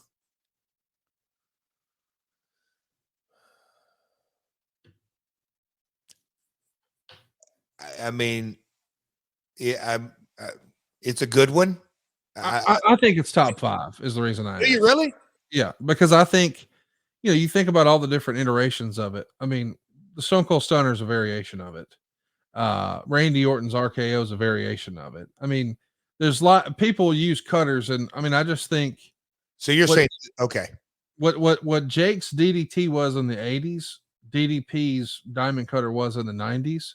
But it felt like in time, people sort of got over the DDT, and it became a transition move, and you just see DDTs 5 or 6 times a night. But man, because Randy Orton sort of picked it up and carried it, that RKO became a meme. I just think all time, it's one of the most identifiable finishing maneuvers. Like if me and you go down to Walmart, those people know what a Diamond Cutter is. Okay. I never looked at it or viewed it in that context when you threw the stunner in there, because I put that up there at the top of the list. Stunner and listen, if we're going to list them separately, I think they're both top 5. Yeah. Just because, I see where you're going with that. I never really did the correlation of, and now, Cody and Sammy, and there's a bunch of different variations of guys coming off tops, and even Jay Lethal's lethal injection uses a cutter at the end. Yeah. It is, yeah. So there is. I see where you're going with it. kudos, pal. You give that some healthy thought, though. But you know, the what I hate to sound like this, but you know, like what is something that signifies that's it? Game, set, match that gets the best false finish, even if it isn't the 1, 2, 3. You know, the leg. In a lot of ways, it probably crippled the old Hulkster. Yeah, not a lot of ways. It is the way. I mean, boys and girls, if you're not sure what to use as a finish, don't do a leg drop and don't do what Matt Hardy did and try one off the top rope either. Like Psychosis and a few of those guys. Woof, don't do that. It's brutal. But like, what is that finish when you're telling a story in the match that is an absolute? That's it, folks. It's over. I'm with you because I always thought the stunner hit at the right moment. Maybe the tombstone from the Undertaker. I like that. And the stunner and the DDP's diamond cutter. And once upon a time, before it became sort of like Jake's DDT, the super kick could have been, but yeah, not anymore. I mean, the rock bottom, and I know that was not as longevity, but yeah, I mean, there's choke slam. There's certain ones in there, but to me, the stunner was something. If you timed it, you really not only get a great pop, but you had the convincing. It's it 1, 2, and when you kicked out, what? I don't know. Well, I love them, and let's talk about why we're here. You finally, you know, and we've said this sort of tongue in cheek, joking before, but once upon a time, your dad knew there were opportunities for you to leave and for you to go to WCW. And he didn't even share those with you because he said you weren't ready for it. And instead you go the WWF route and you win what we've jokingly referred to as the assistant manager title. And you win it over and over and over. The Intercontinental Championship and you were very familiar. And you've had all the tag runs there. But the big one had eluded you. Now here in WCW, very quickly, you're the US champ. But that is sort of the WCW version of the Intercontinental Championship. Getting your chance to win what was still what most people considered the NWA World title. And I know the NWA existed and the 10 pounds of gold was out there. But when people think about the NWA title, they think about the 10 pounds of gold and the big gold belt more often than not. And now you've got that. The belt you saw on Crockett in 1986 debuted on TBS, and you're wrestling on those same stations now, TBS and TNT. And make no mistake, you know, this is a milestone worthy of celebration. Even as a fan, when you used to pick up the Pro Wrestling Illustrated and it'd have all the different leagues and federations in the back and have their rankings, they'd always designate who the champion was. And now, instead of having to imagine one day I'd like to see my name there, it is. You're there. And Vince Russo and Eric Bischoff are by your side. You're having your big moment, the big gold belt, the actual leather and plates that Dusty Rhodes and Ric Flair and Hulk Hogan and just on and on and on. I mean, all these greats have held. Now you're there. Is this a big day personally for you? Is any of your, is the wife there? Is any family there? Are you talking to your dad on the phone? Take us back to that day. Not character wise, not professionally, just Jeff Jarrett, the dude.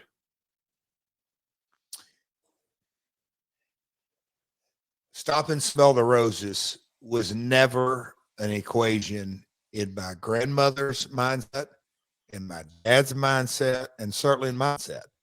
I said at the top of the podcast, Conrad, this past weekend, I was in Tampa, and as we were visiting different colleges, but I heading out of town, and we were going to a place, and I pulled up to the light, and I looked over, and there's Sundo, where the first time I won the Intercontinental title.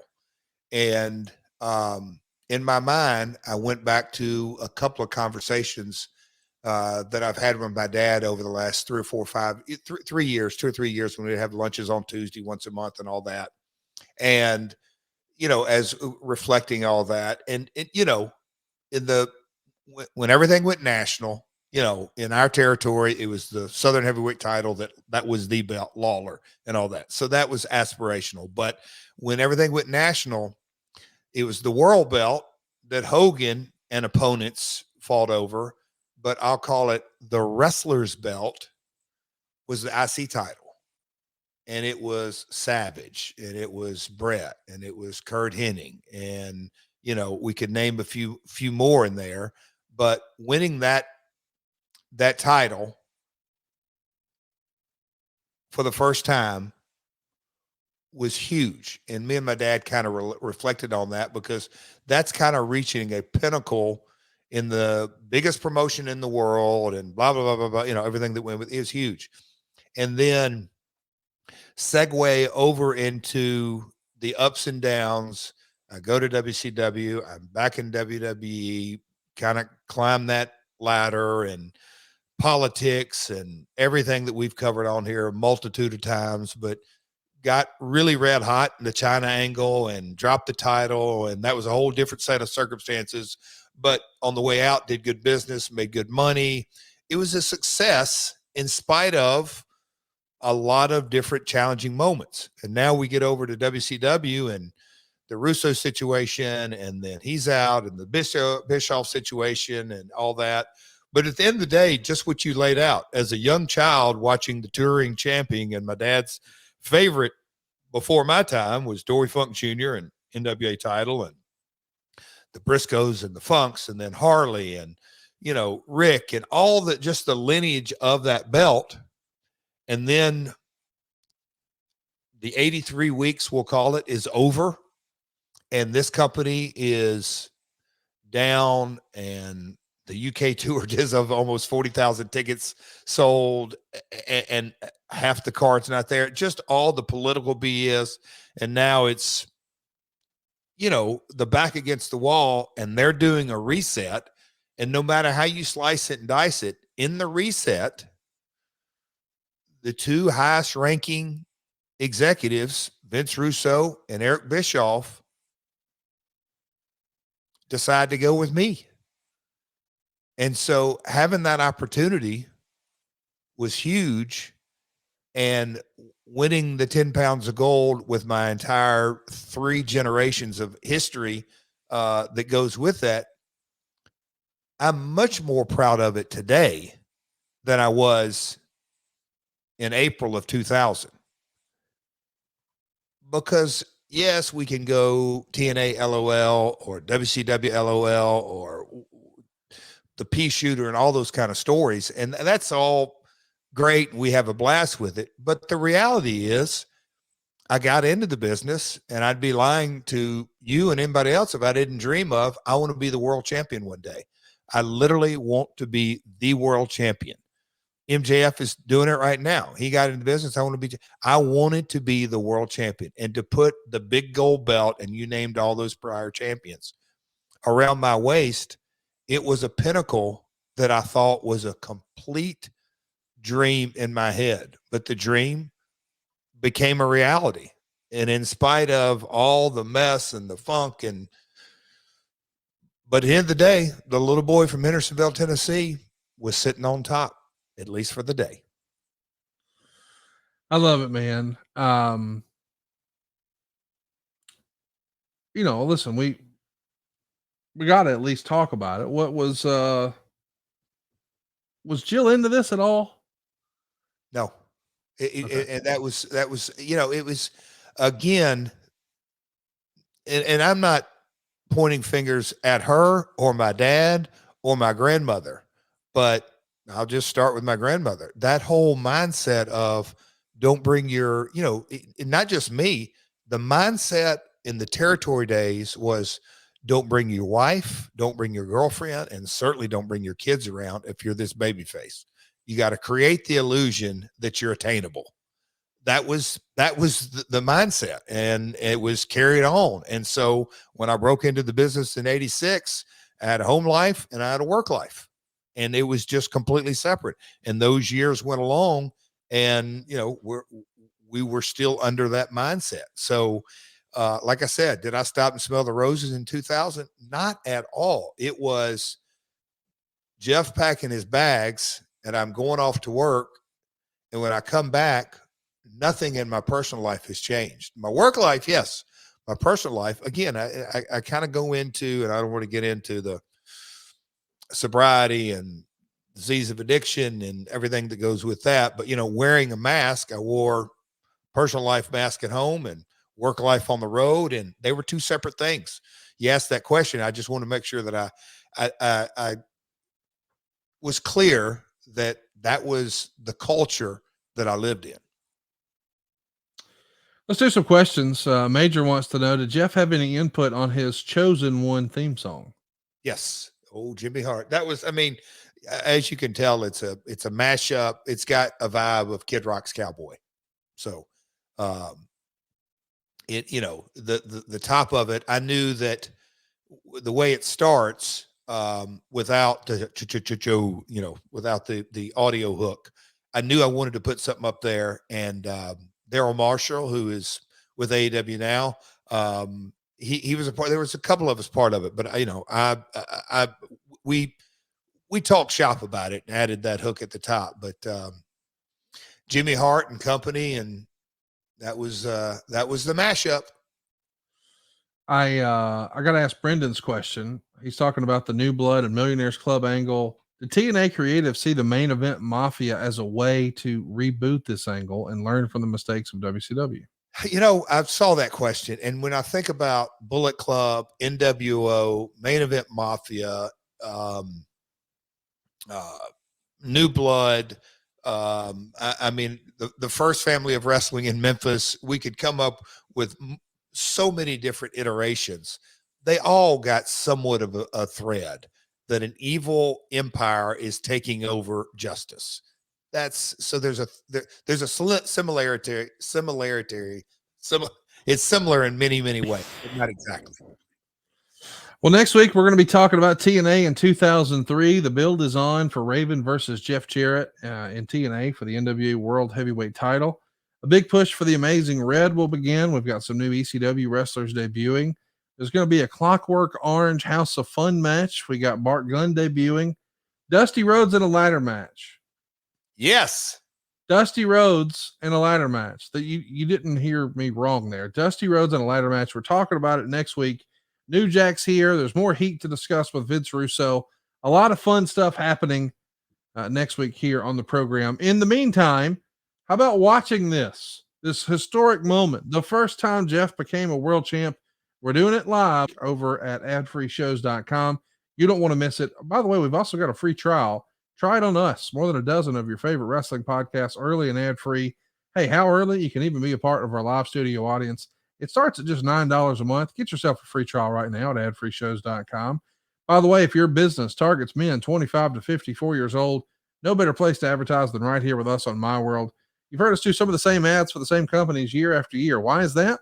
Because it really works. And with our super targeted audience, there's very little waste.